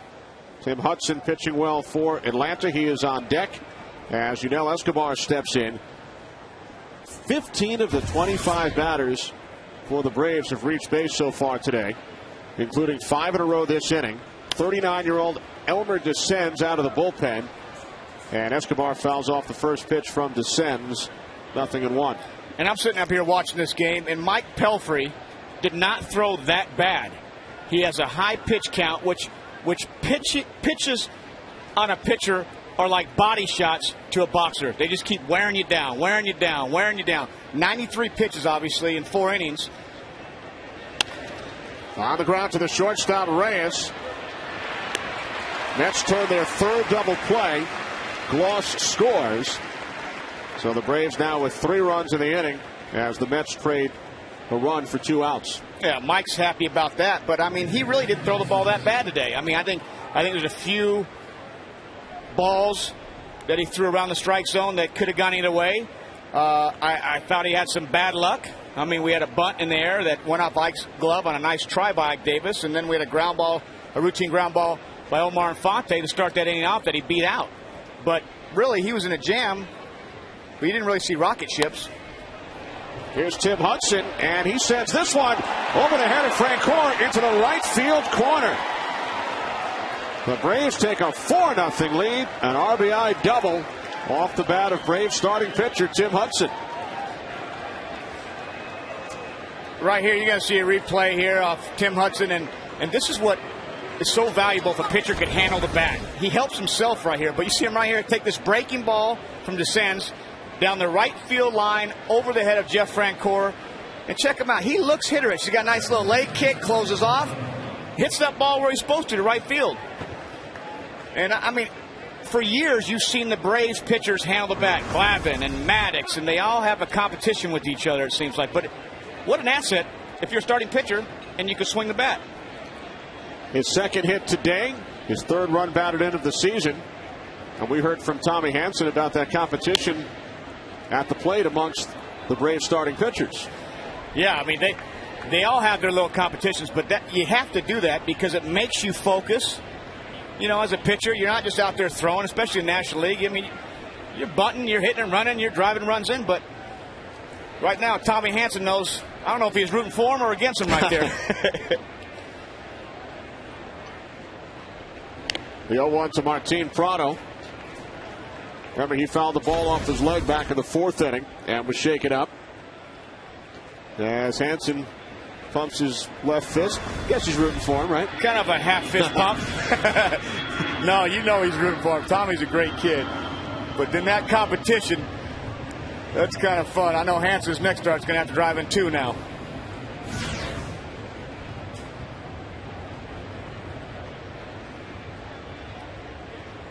The 0-2 from Descends. Prado sends it into left center.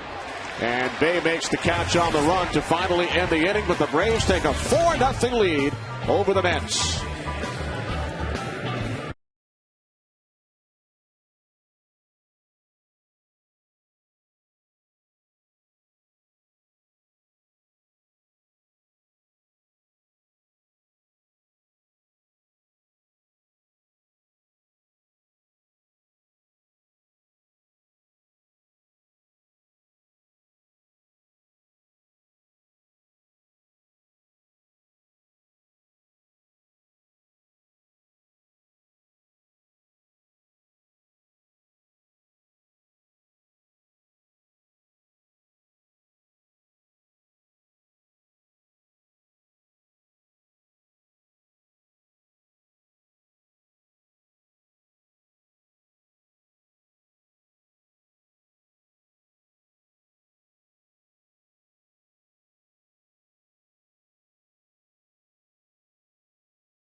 inside the bun.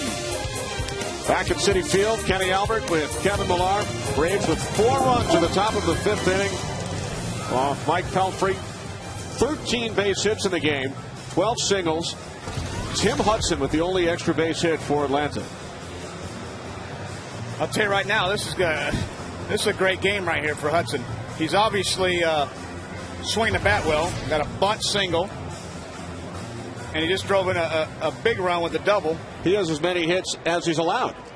Mets with only 2 base hits, both off the bat of Angel Pagan. Only 4 base runners for the Mets, as they are at a 4-run hole. Rod Barajas leading off here in the bottom of the 5th inning. Hudson looking to win for the 9th time this season. We've alluded to the Tommy John surgery he underwent back in August of 2008. Came back late last season, started 7 games, pitched well, and has been tremendous so far this year. His ERA has only been above 3 after 1 start. Yeah, and this is when you see a pitcher coming off Tommy John surgery start to excel. It takes a while. Their first time they start pitching, it takes about 5 or 6 or 7 starts, but it's that year after. And now you're seeing a healthy and stronger Tim Hudson right now. Barajas reaches out, shallow right field, and it drops in between Infante and Prado. 3rd base hit of the game for the Mets off Hudson. His 12th major league season. Career high 20 wins back in 2000. 3rd best winning percentage amongst active pitchers. Heading to the All-Star game for the 3rd time. He was an All-Star back in 2000. The game was played in Atlanta. Pitched a perfect 8th inning. Did not pitch due to injury in 2004. He'll be heading to Anaheim as part of the Braves 5-player contingent.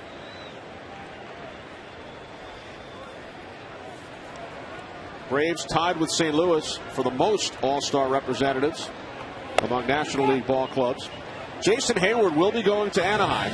He's with the club's AAA affiliate down in Gwinnett. Chris Carter in the on-deck circle for the Mets. Hayward's scheduled to take batting practice tonight, may play a minor league game tomorrow, and the plan is for him to travel out west. Whether or not he plays in the All-Star game on Tuesday has not yet been determined. Yeah, it seems like he's real close. I mean, you know, he's coming back from that thumb injury, but he might play in the All-Star game.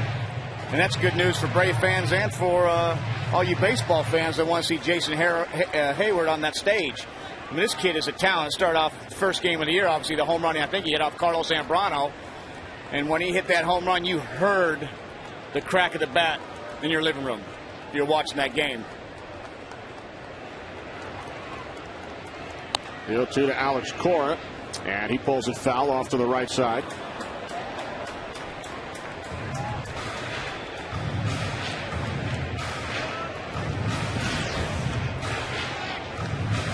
Hayward's injury is to his left thumb,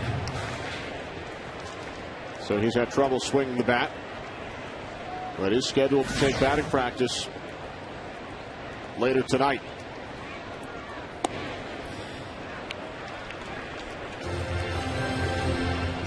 You know, and you look at a guy like Jason Hayward, what makes him so good?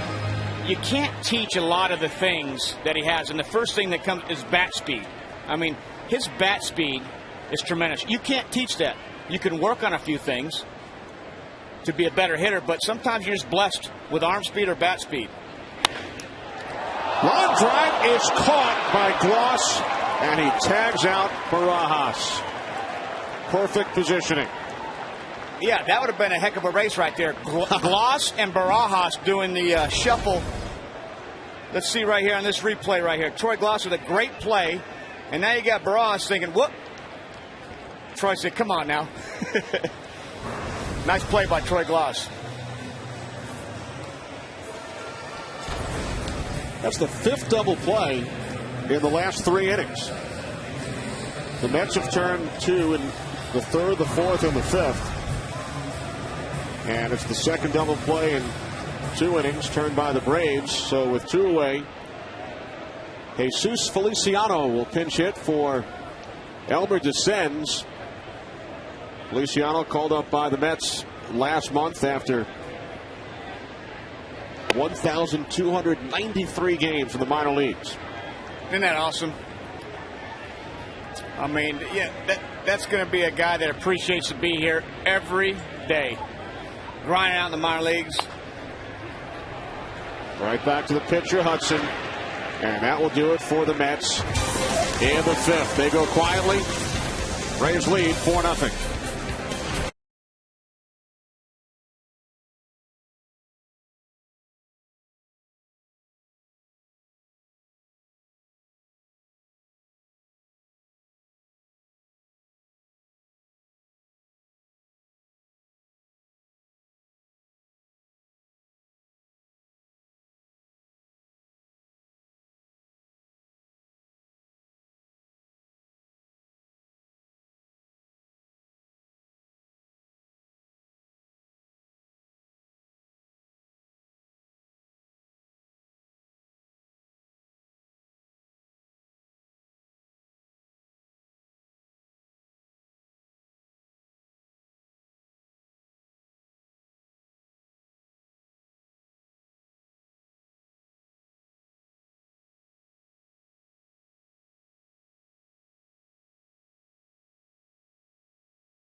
.com, domains, websites, and everything in between.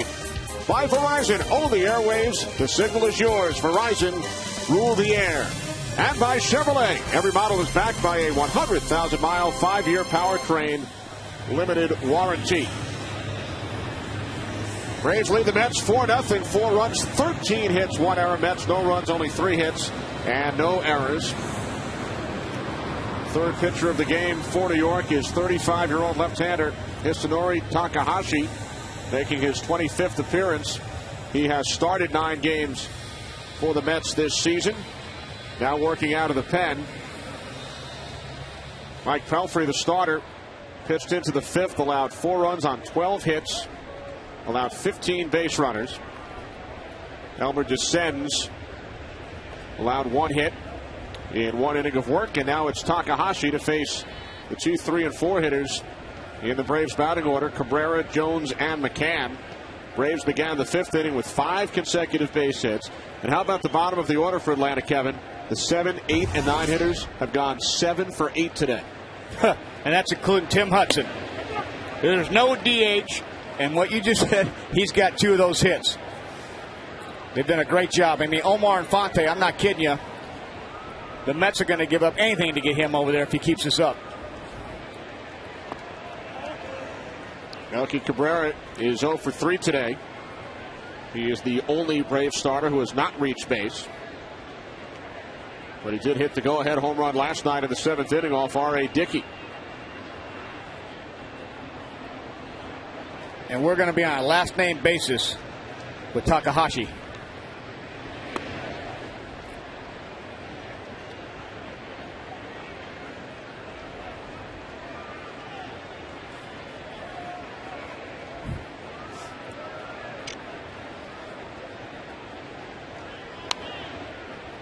Foul back to the screen, 2-2.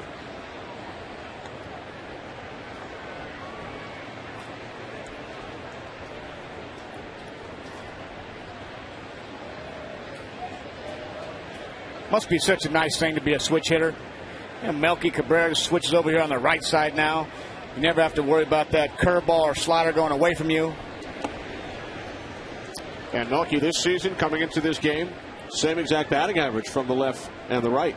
It's still an amazing thing to me watching switch hitters, because if you're not a switch hitter, it's impossible to hit a ball to the infield. And to watch these guys in batting practice go left side homers, right side homers, everything's just so normal. And you saw that last breaking ball by Takahashi, just goes into you as a right-hand hitter from a left-handed pitcher. Fouled off to the right side. Did you ever try it? I mean, never. I never grew up as a kid doing it. I tell you, I do it as a joke to get the cages, and it is pathetic how bad I feel, and it's so amazing to watch the switch hitters. I mean, and you got some guys like Mark Kotsay who hits left hand. You go golf with him, and he hits an iron about 250 yards right-handed. Wow. Cabrera strikes out. Time for a DirecTV game break. We take you to Los Angeles. Cubs and the Dodgers, bottom of the fifth. Cubs leading 6-0. Xavier Paul grounds one to first. It looks like pitcher Tom Corzolani covers in plenty of time, but Paul is ruled safe. Lou Piniella goes crazy, and he is ejected by umpire Jerry Lane, with his Cubs leading the Dodgers 6-2 in the bottom of the sixth inning. And Jerry Lane's a mild-mannered umpire. He threw Piniella out right there hard. You're out. So Lou Piniella, our former colleague here at Fox, ejected. The only way to watch every MLB game in HD, call 1-800-DIRECTV. And there's the manager who has been ejected more than any other in Major League Baseball history, 151 times to be exact. Bobby Cox, as Chipper Jones flies out to Angel Pagan in center field.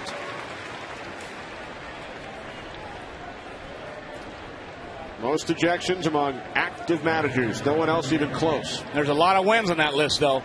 But I'm going to tell you right now, that means a lot from a player. It's not so much he's going to get thrown out, but Bobby Cox will not let a pitch go by if he feels one of his players deserved the call. And that's what you love. The passion, every single pitch. If it could be the first inning and a 1-0 pitch called a strike that he thought was a ball, you're going to hear him chirp in the dugout. It's just letting the umpire know, I'm here. And let's go. I want you to bear down. I'm out here bearing down. And that's all you're asking for from both sides, is the umpires and players to bear down every pitch. And I think Bobby Cox does a great job of doing that. 1-1 on McCann, who has 2 hits today. We were told your former skipper Terry Francona was ejected from today's Red Sox-Blue Jays game. So he's moving up on that list, catching up to Bobby. Yeah, and Tito's not a guy to go out there and get thrown out a lot, but he'll go out there and argue. And that's all you're asking for. It's not every time you go out there you're going to get tossed, but you don't know what sometimes Tito might say to the umpire. You might ask him, where's the great steak dinner? But from a player standpoint, hey, it looks like he's sticking up for you. And we talked about the situation here in Pelfrey's last start when Jerry Manuel had to get thrown out following the switch of the call by the umpires in the game against the Reds earlier this week.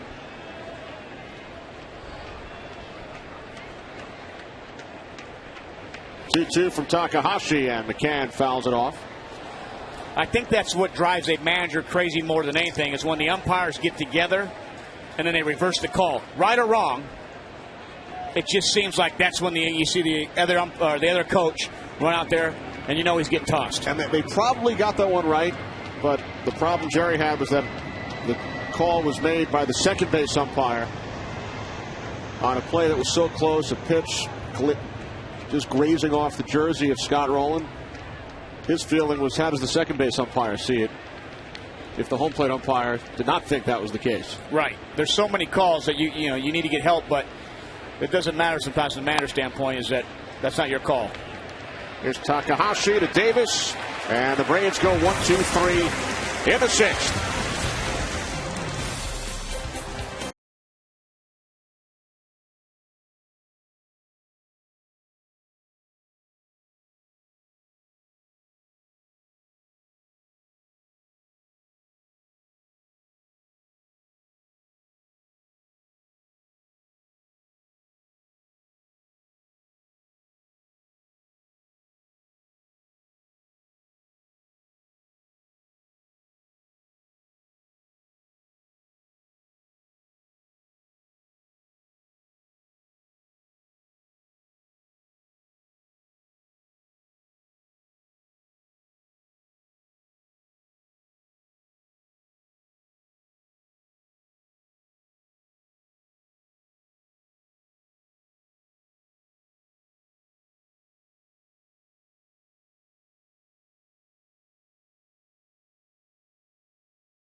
Mets in danger of falling 5 games behind Atlanta in the National League East. Mets have had 1 base runner in each of the first 5 innings against Tim Hudson. Angel Pagan with a pair of hits today. 2 of the 3 Mets base hits, and he leads off. He'll be followed by Jose Reyes and David Wright. Braves scored all 4 of their runs in the 5th inning and lead the Mets 4-0.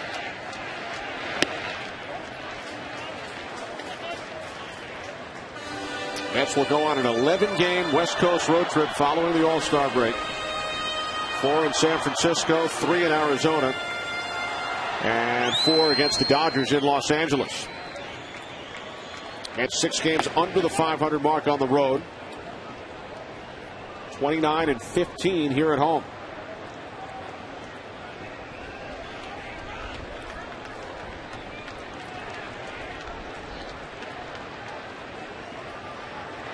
The 2-1 to Pagan, and Angel has his 3rd base hit of this game as he singles into center field. Bill Hahn, the home plate umpire, wearing a microphone for us today, and he's trying to stay hydrated. Yeah, sometimes he pitches up to you real quick, and you got to be just let somebody know real quick. We'll all be over here. What's your first name? Mike. Mike and Bill. Thank you. No problem. Thank you very much. No problem. I see you struggling back there, so just, make sure you get some electrolytes in you. After you drink that, in about 10 minutes, you should feel pretty close to normal.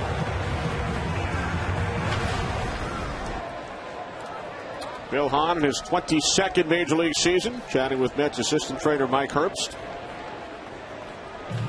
And I'm telling you, that's, playing in the humidity and playing on the East Coast, it's hotter than you think. And you can see today it's 75% humidity, but, as players sometimes we forget to stay hydrated.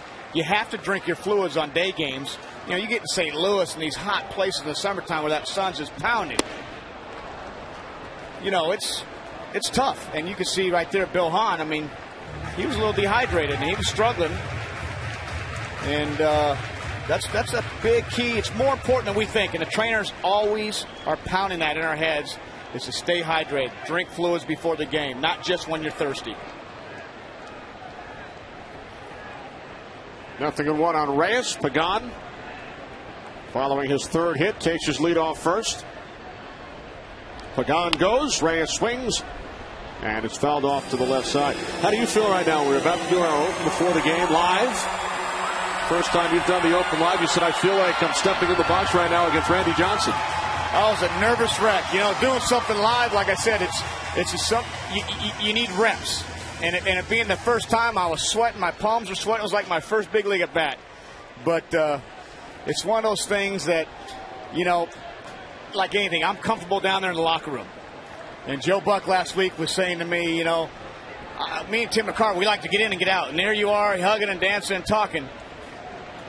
Pagan goes. Here's the throw from McCann. It's off the mark.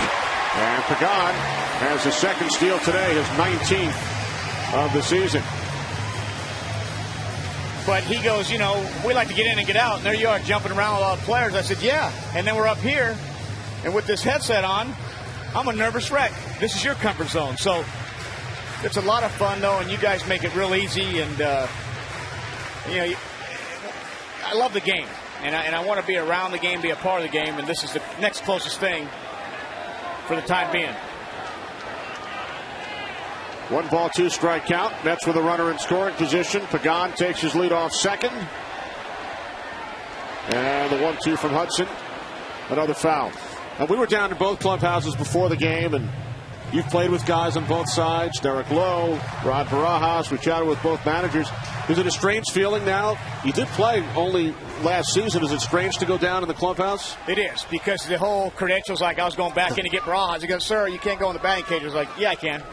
So I'm doing things you're probably not supposed to do, sitting in David Wright's chair today. David, you scoot over. I'm sitting in the chair. I got more time than you. It's a joke. But it's just, whoa. But that bat flying right there at Ellis Hudson. So Reyes down on strikes for the 2nd time today. Now he needs one of these. Without this, no clubhouse. No clubhouse. You can't walk around here now like a player. But it is. That's the thing, is knowing where to go and how to act. Because I still think I'm a player at heart. And but these guys, These guys have been great to me. I get ragged on all the time now. Hey, media guy, there he is. But I was stretching with the Mets last Saturday in my uniform. I was doing high knees.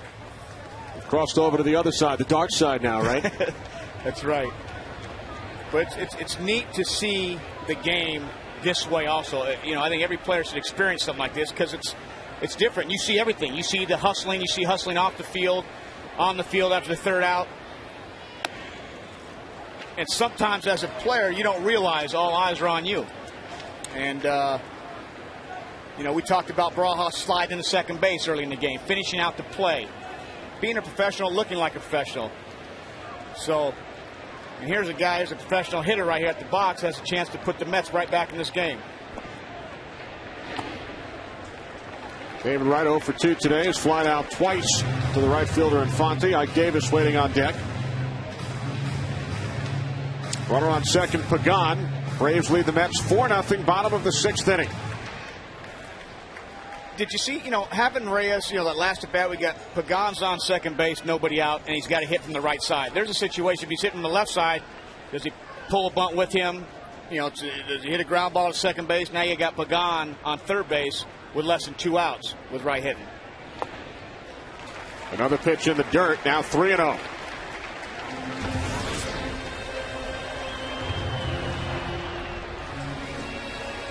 More than 14 pitches in an inning just once. Yeah, obviously the first inning, he threw 19, but after that, this guy's a strike thrower. He commands the strike zone. He commands all of his pitches.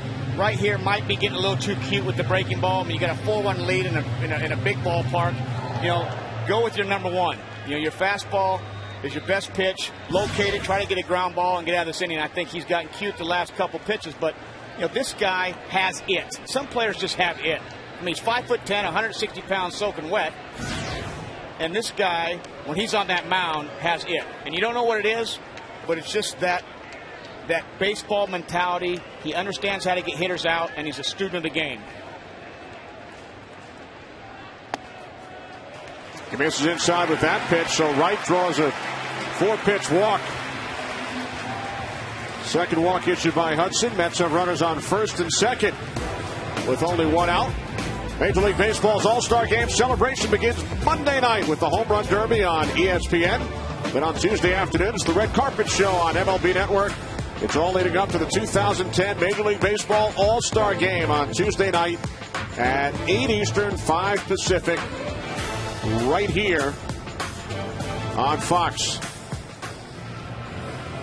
Roger McDowell, the former Met, Braves pitching coach, out for a chat with Tim Hudson.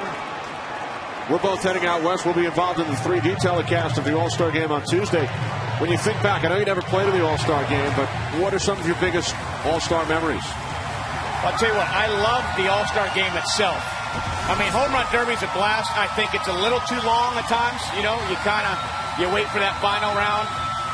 But still a fun time. You see all the kids out there, the guys with their hats backwards, the cameras, the video cameras. These are grown men that are kids, and I think that's pretty neat to watch. But the game itself I love. I've always loved to watch it. Some guys want to get away from the game on their break and just do nothing. I always love watching the All-Star Game. Ike Davis takes low for ball 1. And you were telling me, was it 2004 when you were at one point pretty close, number 2 in the balloting at first base? Yeah, that goes back to what we were talking about with Aubrey Huff, talking about the big cities. I was about 150,000 votes behind Jason Giambi. And here I am struggling. I probably hit 270 with 5 homers, and I'm getting ready to start in an All-Star game. I don't know if I could have gone. That's where it becomes a little bit, from a player standpoint, an honor. I appreciate the fans' votes, but you're embarrassed that I would start over Jason Giambi, who probably had about 25 home runs and 70 ribbies. So it was not your family stuff in the ballot box. Well, yeah, could have been that. Hudson has thrown 6 consecutive balls. Here's the 2-0. In for a strike. 2-1 with Pagan on second, Wright on at first. Action in the Braves bullpen, O'Flaherty and Moylan. And this is where you play 2 halves of baseball. They've won the first half, the Braves. Now the Mets have a chance to win the second half of this game and get right back in this game starting the 6th. On the ground to the right side. Prado to second. Over to first. Double play. The Mets have turned 3, and now the Braves have turned 3. We'll return after these messages from your local Fox station.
Ball presented by Taco Bell. Think outside the bun. From Citi Field, Kenny Albert, Kevin Millar, Atlanta Braves with 4 runs in the 5th inning. We move to the 7th. Braves leading the Mets 4-0. Both teams have turned 3 double plays. So Tim Hudson, after allowing a couple of base runners in the 6th, induces Ike Davis into grounding into the 4-6-3 double play. Now Troy Gloss leading off for Atlanta. Singled in a run his last time up as the Braves started the 5th inning with 5 consecutive base hits. They scored 4 runs in the inning off Mike Pelfrey. And now Hisanori Takahashi working his 2nd inning out of the pen. Retired the Braves in order in the 6th.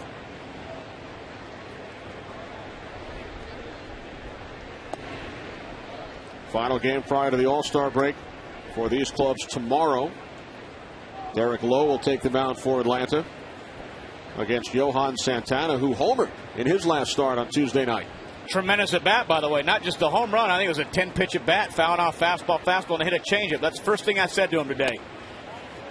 I said, Poppy, great at bat. And he said, no, lucky. No. That at bat was phenomenal. Obviously, the home run, awesome. And he pitched a shutout. He had it. 2-1 to Gloss. Backhanded by Reyes. Long throw, and it's in time. So Gloss is retired. Well, Chevrolet is proud to support youth baseball and are offering future All-Stars a ballpark makeover. Go to ChevyBaseball.com to enter your community. One away, here's Eric Hinsky. Struck out twice and then singled his last time up.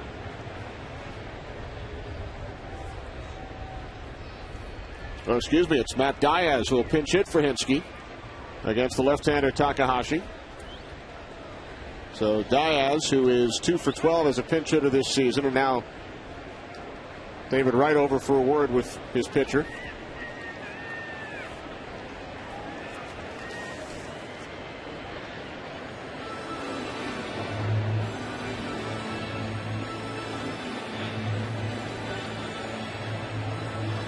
Now the entire Mets infield comes in.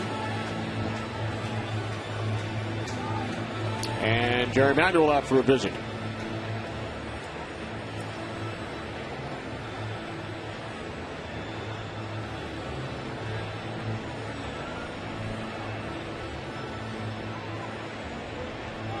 Something look wrong with Takahashi, Kevin, on that last pitch? No, it looks like Jose Reyes. Something happened on that last play.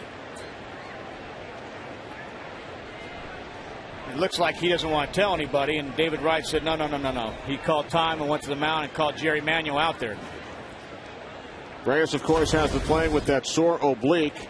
As we take a look at the last play on the ground ball hit by Loss, which was backhanded by Reyes. In shallow left field, but you can see him right there. The arm strength's there. And I don't know if he just re-aggravated that oblique or something in that side, because nothing looked awkward on that throw. He's coming out. Wow.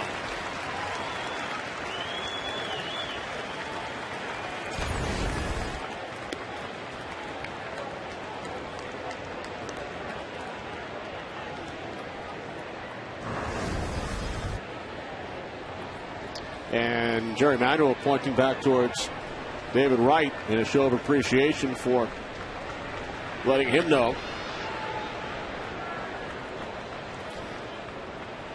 So Ruben Tejada will replace Reyes as the Mets shortstop here in the top of the 7th inning.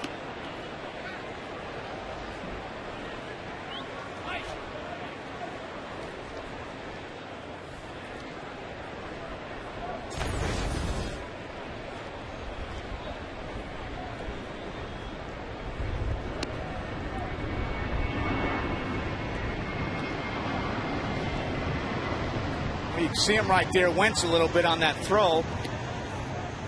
But, obviously he's had that issue on the side. So he had to re-aggravate that. And this kid right here, Tejada, I'll tell you right now, he's a ball player. He looks like he's 15. I don't even know if he has his driver's license. He has to ride the team bus. In Washington, he called a pickoff play to end the game at second base.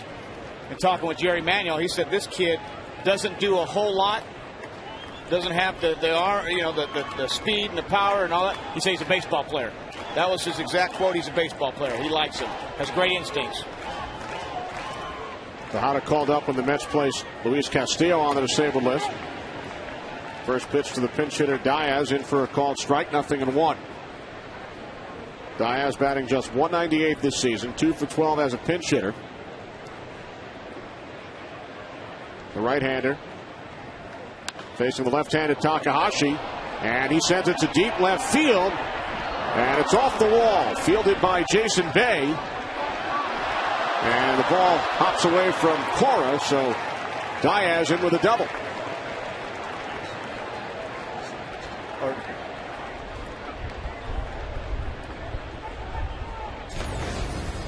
Right here's a fastball trying to come in.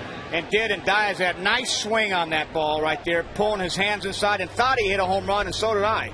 This is a big park right there at the top of the wall.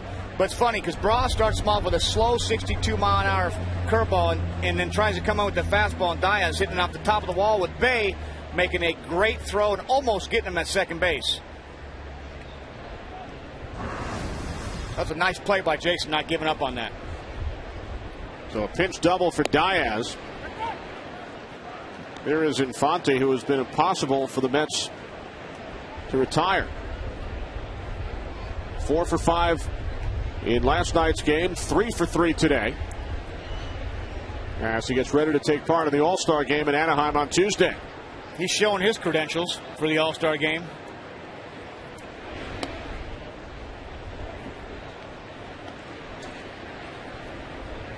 That's a slow curveball by Takahashi right there that just starts out over the plate, and it takes forever to get there as a hitter. Even though it's called a ball, but you can see Omar right there kind of give up on that pitch. And Matt Diaz did the first pitch to him also. Takahashi missing inside. Now 2-1. Infante with 3 singles today, scored 2 runs. Drove in a run back in the 5th inning.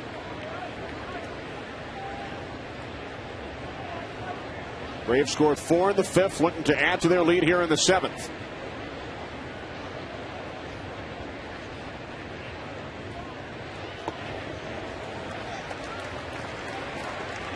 Good changeup right there. But you know the key to getting hot in high school, in college, at the big league level, it's finding a way to get hitters' counts. As a hitter, when you're hot, you find a way to get hitters' counts. Seems like every first pitch is a ball, next pitch is in the dirt or up, but you're in a 2-0 count and a 3-1 count, and all those pitches are down the middle, or your 0-2 pitches are hanging.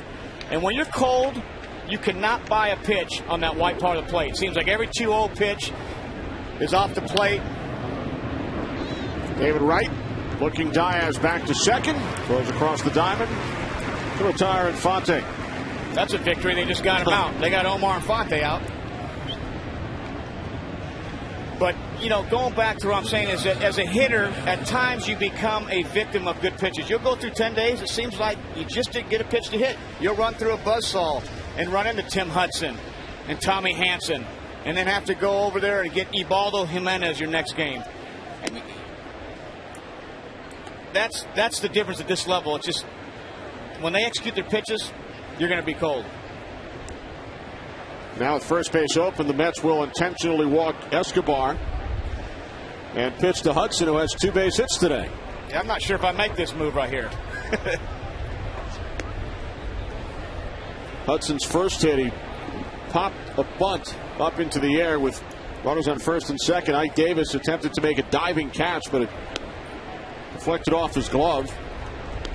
And then with Francoeur, the right fielder, playing in, a double into the right field corner, which drove in the Braves' 4th run.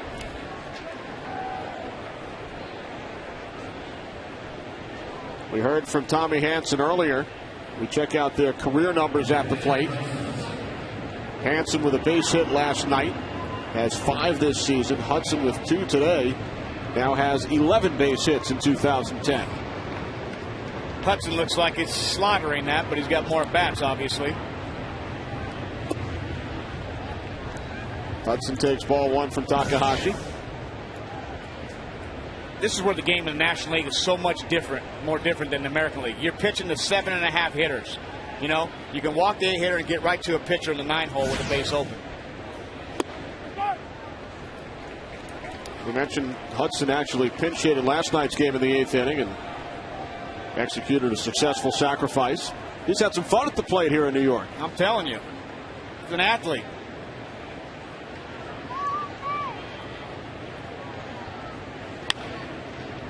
On the ground to Tejada as Diaz tried to screen him from seeing the ground ball. And the Braves are retired.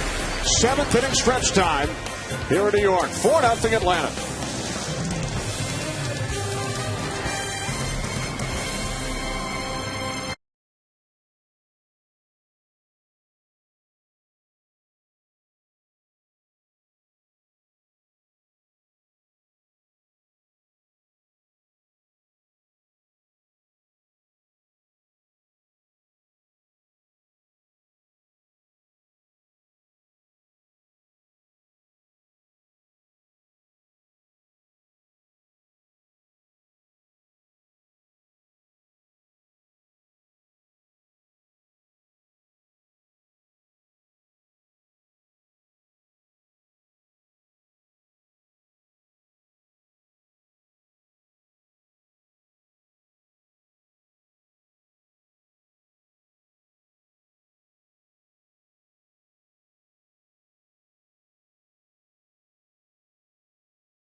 Taco Bell is sponsored by GE Capital.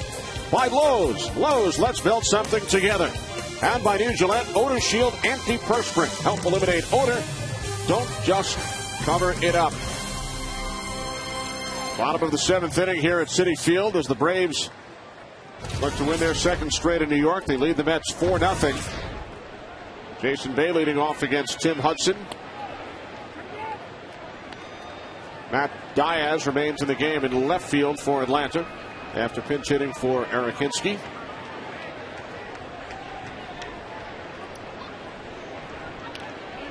And Bay will head down to first after he's hit by the pitch from Hudson.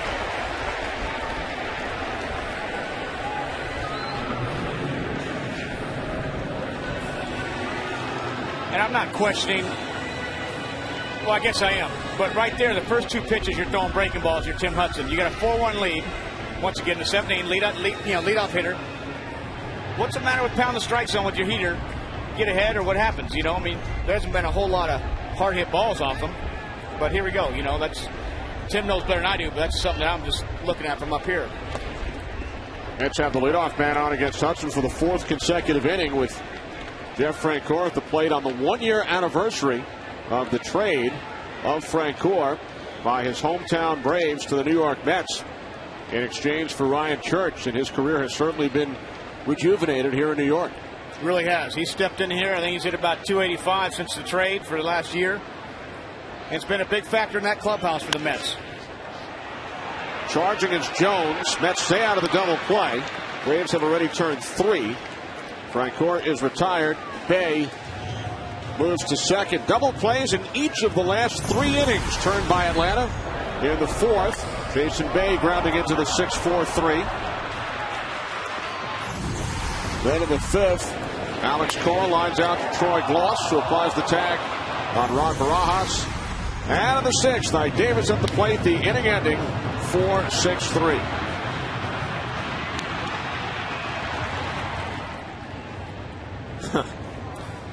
You try and get some air in that body. Timmy's been sweating there now a lot. He's been on the base a lot. He's out there working hard, pitching. I told you, he only weighs about 165 pounds. That was before the game. After the game, it might be 110. If we get a slight breeze, we might lose him. So here's Rob Barajas at the plate.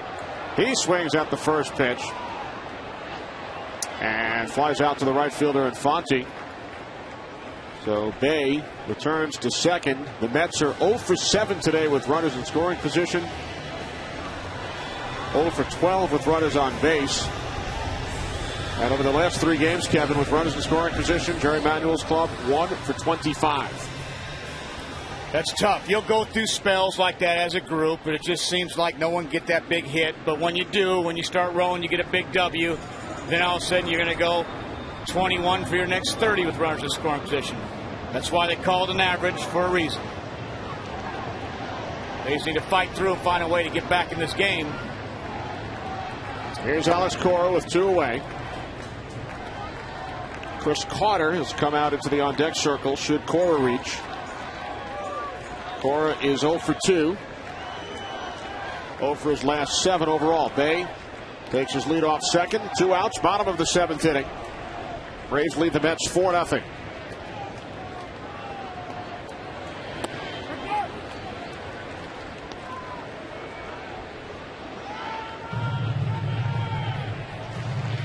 At this level, you're just trying to, you want to know how to stay here. It's how you handle the failures.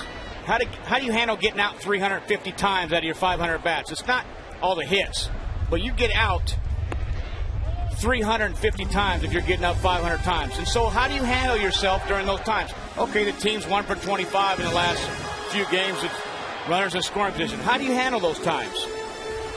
And that's what separates the good ones, You watch a guy like Derek Jeter go through some struggles, you can't tell. And then, when he's 40 for 40, you can't tell. Gloss takes it to the bag. So the Mets struggles with runners in scoring position continues through 7, 4-0 Braves.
the score 4-0 as we salute this year's People All-Stars among us for the Braves and the Mets. Congratulations to Bruce and Marguerite. The 30 winners will be honored during the All-Star pregame ceremony Tuesday night on Fox. For more information, log on to peopleallstars.com.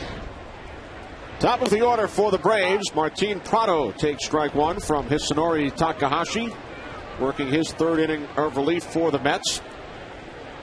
Prado has walked twice, grounded into a double play in the fourth, flied out to left in the fifth, and falls behind in the count, 0-2. That first pitch a curveball? Looked like it, right? Yeah. It's funny because we had a book on Barry Zito that after the curveball,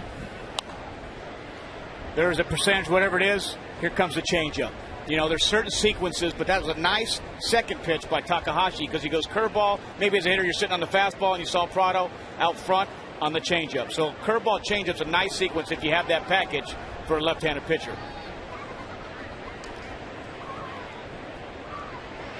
0-2 from Takahashi, and Prado is down on strike. Second strikeout for Takahashi. Once again, Bill Hahn, the home plate umpire, wearing a microphone for us today as he continues to try and stay hydrated. I'm doing a lot better now, thank you. Just gotta but you got to keep this in you now until the end of the game. And before you got to shake it a little bit, now you're kind of way better now. Thank you.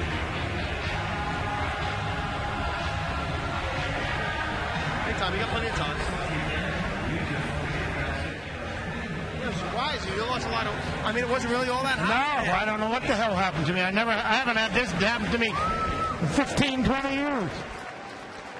As Melky Cabrera grounds out to the shortstop Tejada, it sounds like Bill Hahn wasn't feeling great earlier in this game. No, I'm telling you, obviously he was dehydrated earlier and he's trying to get those fluids in him. But, you know, the humidity is tough. And you can't stay dry. It's tough as a hitter. Your batting gloves are wet. As a pitcher, you can't grip the ball. They have the rosin to use. But it's just, you know, you're just nonstop back there. And you lose a lot of fluids, and you don't realize it. With two away, here's Chipper Jones, who has 2 hits today.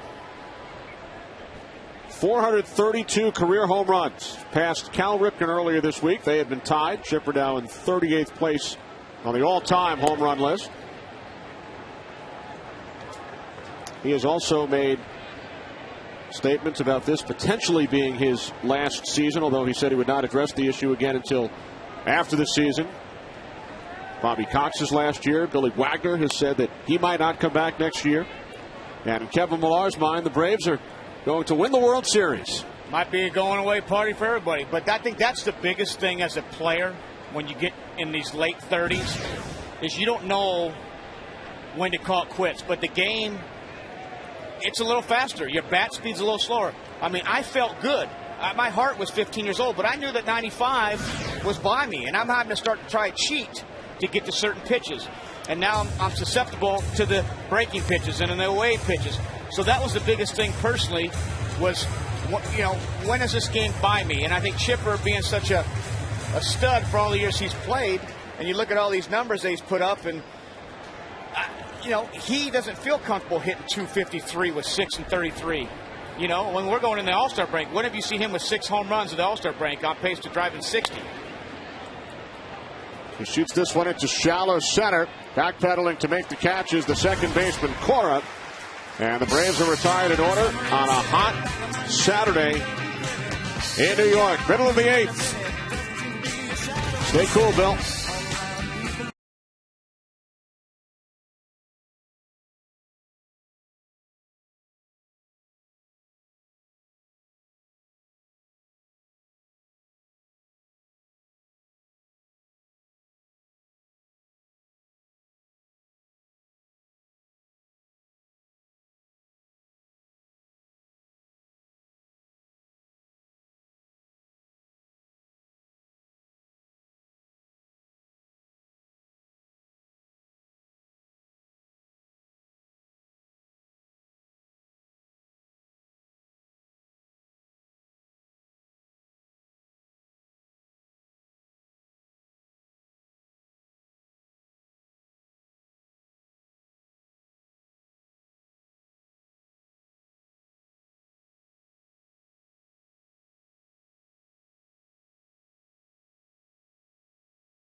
By Sears Blue Lawn and Garden Crew, by Dairy Queen, and by DirecTV. Watch and record in multiple rooms with just one DVR.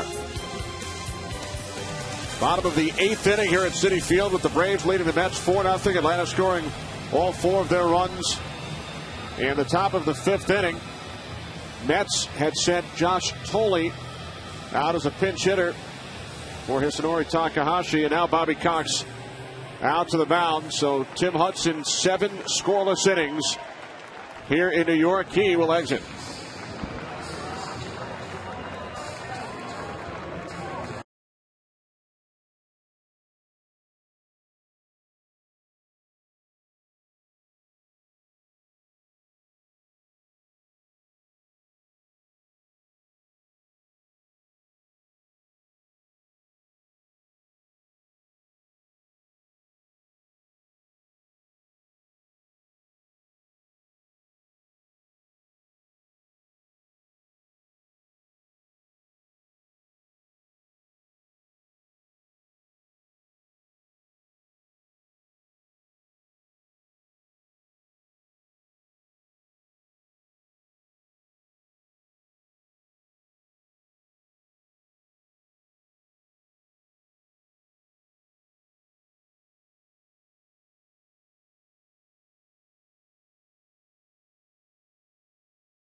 Nick Evans, the pinch hitter for the Mets. Johnny Venters, the hard-throwing left-hander, on in relief of Tim Hudson.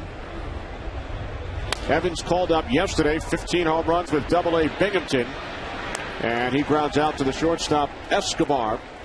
One away as we take a look back, Kevin, at Tim Hudson's day. I'll tell you what, this guy was so good today, they named the river after him. He had command of all his pitches. He put the ball where he wanted to. He had a low pitch count, pitch into the 7th inning. And he even, take a look at this, helped himself with the bat. He did everything today. Big game from Mr. Tim Hudson. Give a little fist pump right there after his double. In line for win number 9 through 92 pitches in 7 innings. Venters retired Evans. Now it's Angel Pagan, who has gone 3 for 3 at the plate for the Mets today. Gregor Blanco now in the game in center field. Melky Cabrera moves from center over to right. And Omar Infante replaces Chipper Jones at third base. 1-0 to Pagan. Now 2 balls, no strikes. Johnny Venters' numbers in 35 appearances. How about that earned run average? Wow. I'm telling you, this is a year of the pitcher. It's amazing to see the years that we're seeing before the All-Star break. There's Infante, 2 away. I mean, we don't even talk about Adam Wainwright. He's 13-4, 13-5 with a 2.11 ERA going to his All-Star game. But Ubaldo Jimenez with 15 wins, 15-1 at the break. I mean, we have the Yankees got 4 pitchers with 10 or more, wins. You have, Mike Pelfrey, a pitcher today with 10 wins, not going to the All-Star game, but it's refreshing to see the game, back to where baseball's supposed to be. And you're seeing good baseball right now. mentioned Jimenez. Braves know all about him. They were no hit by Ubaldo Jimenez back in April. Adam Wainwright with his 13 wins. Roy Halladay, a perfect game against the Marlins. And Mike Pelfrey today, his third consecutive poor start, but he's had a terrific first half for the Mets. He really has. I mean, you look at the job that R.A. Dickey's done for the Mets, you know, stepping in this rotation when they really needed help, and Mike Pelfrey stepping up and giving them a great first half. Gloss takes it to the bag to retire Tejada. Mets only 2 runs scored over their last 25 innings. They trail this game 4-0 heading to the 9th.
Ninth inning here at Citi Field. Kenny Albert, Kevin Millar. Braves lead the Mets 4-0. Braves looking to win their 4th consecutive game, extend their lead in the National League East.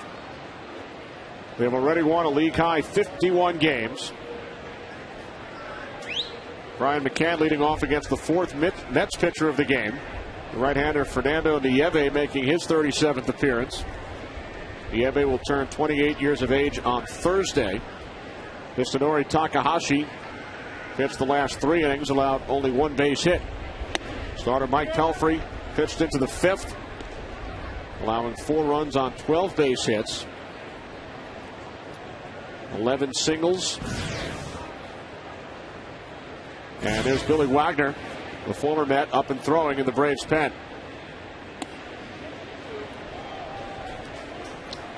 Wagner lights out last night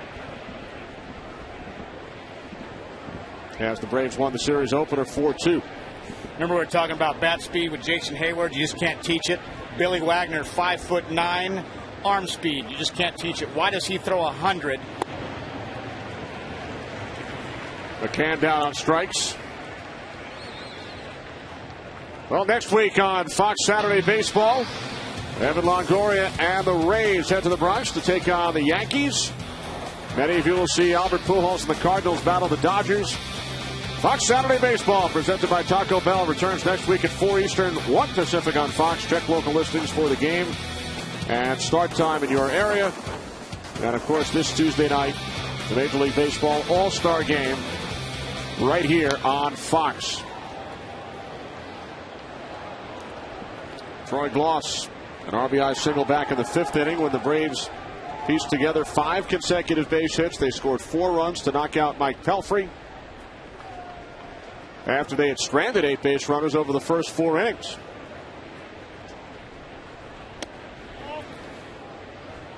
You know, I was golfing with Troy this last offseason, and we're out there golfing. I'm like, how do you hit homers after homers every year, 40 a year? He said, bro, all you need is 40 good swings in a season. 650 bat, just 40 good swings. That's all you need. Oh, okay. I didn't know that. So I guess you had 170 good swings in your career? That was it. Got a 5,000 at bats. I had 170 good swings. Including 25 back in 2003. That's right. What I want to do for there? Charles Pippen to Jordan. What was that? Towers Marv Alberts, Patrick Ewing from downtown. Has somebody invaded the booth? 77-76. I've been wanting to do that all game, Ken. Well, we apologize for the audio problems earlier. We're in the finals of the NBA. Folks, we apologize once again as Gloss hits the dirt. I think he heard you. Yeah. This pitch right here is what you call chin music. Oh, he just got out of the way, and thank God that did not hit his hand. Right under his chin. You see? Nobody likes to see that. It scares you to death. Ruben Tejada reacting out at shortstop, happy he was not at the plate. And now the payoff pitch from Nieve, low and away. Ball 4. Big trade yesterday. Cliff Lee, now a member of the Texas Rangers. Were the Mets in the running? We check in with our Ken Rosenthal. Ken? Kenny, Kevin, the Mets never had a shot at Cliff Lee. And some of their people are cool to one leading alternative, Cubs lefty Ted Lilly. Right now, Lilly's stuff isn't as good as that of Hisanori Takahashi, the lefty that he would be replacing in the Mets rotation. Righty Jake Westbrook and others remain on the Mets' radar, and the team also is looking over that thin bullpen market. Pirates righty Octavio Dotel has drawn past interest from the Mets as a free agent. Dotel, a former Met. Now Diaz drills one into center field. Lost moves to second. What do you think? Do the Mets look to add a pitcher in the second half? I think you have to.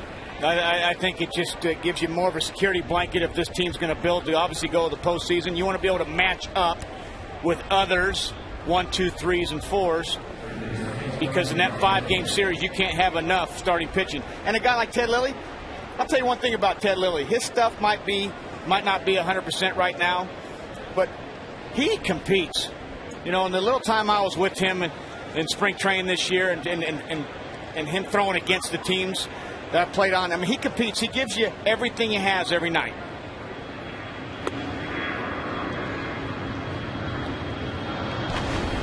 Cliff Lee, newest member of the Texas Rangers. Record of 8-3 with Seattle. He was scheduled to start last night against the New York Yankees prior to the deal. Rangers, one of the surprise teams in baseball this season. First place in the National League West, American League West, are the Texas Rangers, with a record of 50-36. 4.5-game lead on the Angels. I tell you, yeah, and the Angels just don't seem to have the identity that they've had. I mean, that pitching staff with Anaheim, 1 through 5, you just knew you were going to get some. They've been a little sporadic, and once Morales went down, they need that big bat. They need to go out. You know, a guy like Derek Lee is very intriguing. Struggled the first half, but you kind of buy low this first half because you know he's going to have a big second half. I mean, so they need it back. Well, is it Adam Dunn? And then you can look at the Rangers now. They've put themselves in a situation to have an bona fide ace to go with the other guys that they have now. Now they can match up with the CC in the playoffs, hypothetically speaking, or somebody like that. So many rumors the last couple of days about Cliff Lee potentially coming to the Yankees. In fact, CC Sabathia said yesterday Of course, he and Lee were teammates in Cleveland for many years. He said Cliff Lee's wife had been in contact with CeCe's wife about where to live if, in fact, the trade went through. No, and we forget, Cliff Lee was left off the postseason roster for the Indians in 2007. Wow. You had Carmona, you had CeCe Sabathia, you had Jake Westbrook. Cliff Lee was thrown in every trade rumor with the Indians, but no one wanted him. And he was sent down to the minor leagues in AAA. And now 2 years later, we're talking about him the last couple of years as being the number one guy to take a team to the World Series. It's just funny how this game is. Now on his 4th team in less than 12 months. Yeah, I mean, this guy, I mean, once you have the confidence and belief in your ability. Mets retire Infante once again. You know, anything can happen. He's in a slump. Yeah. Retired his last 2 times up. Let me ask you about Derek Lee. You were in spring training with the Cubs, so you had an up-close and personal look at Derek. He can certainly help a contender down the stretch, right? No doubt about it. If I'm a GM right now, I'm sitting back to see which guys have had an off first half. You know, a guy like Jeremy Guthrie, a guy like Derek Lee, a guy like, you know, they're going to be okay. But Derek Lee, this guy is a Gold Glove first baseman, a tremendous human being, and can hit. Let's get that straight. He's had a rough first half. He understands that. That team's had a rough first half. It's not fun when you're on a team like that and you're just going through struggles and there's some negative energy on the wins and losses. But Derek Lee can help a club if he's available. There's Mets General Manager Omar Minaya. Derek Lee, of course, involved in that incident with Carlos Zambrano in the dugout a couple of weeks back. Zambrano suspended following what took place in the Cubs dugout during a game against the White Sox. First and second, 2 outs, top of the 9th inning, with the Braves leading the Mets 4-0.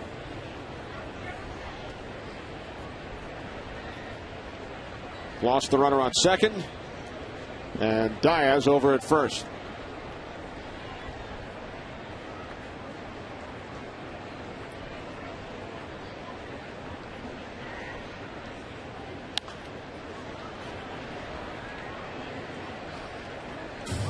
Brooks Conrad has come out into the on-deck circle should Escobar reach.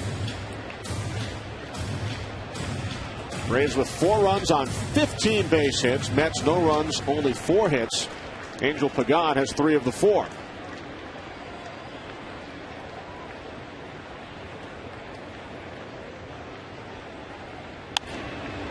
Right back to Nieve.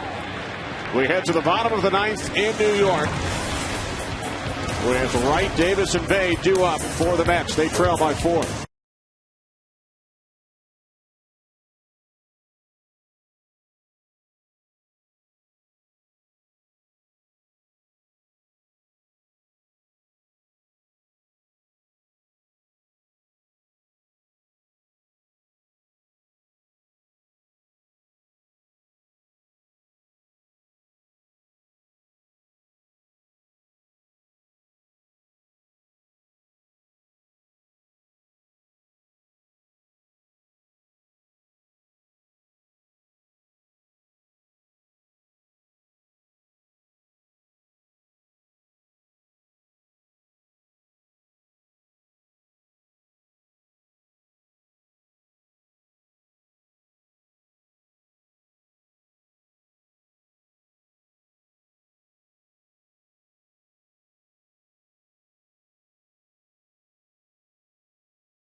bell. Think outside the bun.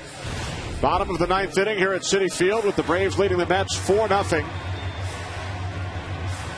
Billy Wagner, the former Met, who recorded his 20th save last night, is on in a non-save situation for Atlanta. His 38th appearance. And he will face the heart of the Mets order with a 4-run lead: Wright, Davis, and Bay. Braves scoring all 4 of their runs in the top of the 5th inning off Mike Pelfrey. 15 hits in the game for Atlanta, including 2 off the bat of their starting pitcher Tim Hudson, who pitched 7 scoreless innings, allowing only the 4 hits. 2 walks, struck out 3. David Wright 0 for 2 with a walk today. Mets have not lost 3 consecutive games at home all season. They have dropped their last 2, scoring only 3 runs in the process. Hear that glove pop on Brian McCann's glove. That just ball flies out of Billy Wagner's hand, and he's been doing that for years. Seemed like even right after Tommy John. Now, we talked about your 1 for 8 lifetime statistics against Hudson. 2 for 3 against Billy Wagner. Wow. You know what? I could hit the fastball. That was probably the only reason why. But this guy is a little guy. Well, when I say little. Wright pops it up against the little guy. Second baseman Parado 1 away. Well, Billy Wagner knows a thing or two about the All-Star game. He's been selected for 6 this Tuesday. Baseball's biggest stars go head-to-head as Fox brings you every thrilling moment of the 2010 All-Star game. Live from Anaheim, 8 Eastern, 5 Pacific, only on Fox. I want to go back. When I said little guy, I guess height-wise. Yes. His lower half is built like a linebacker or a running back. And we've talked with Kevin about the last time the National League won the All-Star game back in '96. It was on July 9th, to be exact, as Ike Davis takes strike 1. It was 10 days before the start of the Atlanta Olympics. Google was in its infancy stage. Derek Jeter had not yet won the World Series. And somebody by the name of LeBron James was 11 years old. Oh, LeBron James. He was still dunking at 11 years old. Derek Jeter had won a title. That's what I like to read there. Because now he's got about 15 rings later. Seems that way. He was about 3 months away from his first. That's right. As the Yankees came back from 2-0 down to defeat the Braves, who had won the World Series the year before. 1996. Will the National League break the schneid in Anaheim? You know, the last 4 All-Star games have all been decided by 1 run. 4 close games. And the home field aspect has a lot to do with it as Davis goes down on strikes, and now the Braves are 1 out away from their 4th consecutive victory. Tonight on Fox, there's no better action than the real-life action of Cops. All new, part of a full hour, then help police catch a brutal cult member on the run on an all-new America's Most Wanted. It all starts tonight at 8, 7 Central. Kevin will be on the couch tuning in. 2 away here in the bottom of the 9th inning. Jason Bay hit by a pitch his last time up. Since that at bat, the last 8 Mets have been retired. Bay center field. Blanco coming in. And the Braves win it by the score of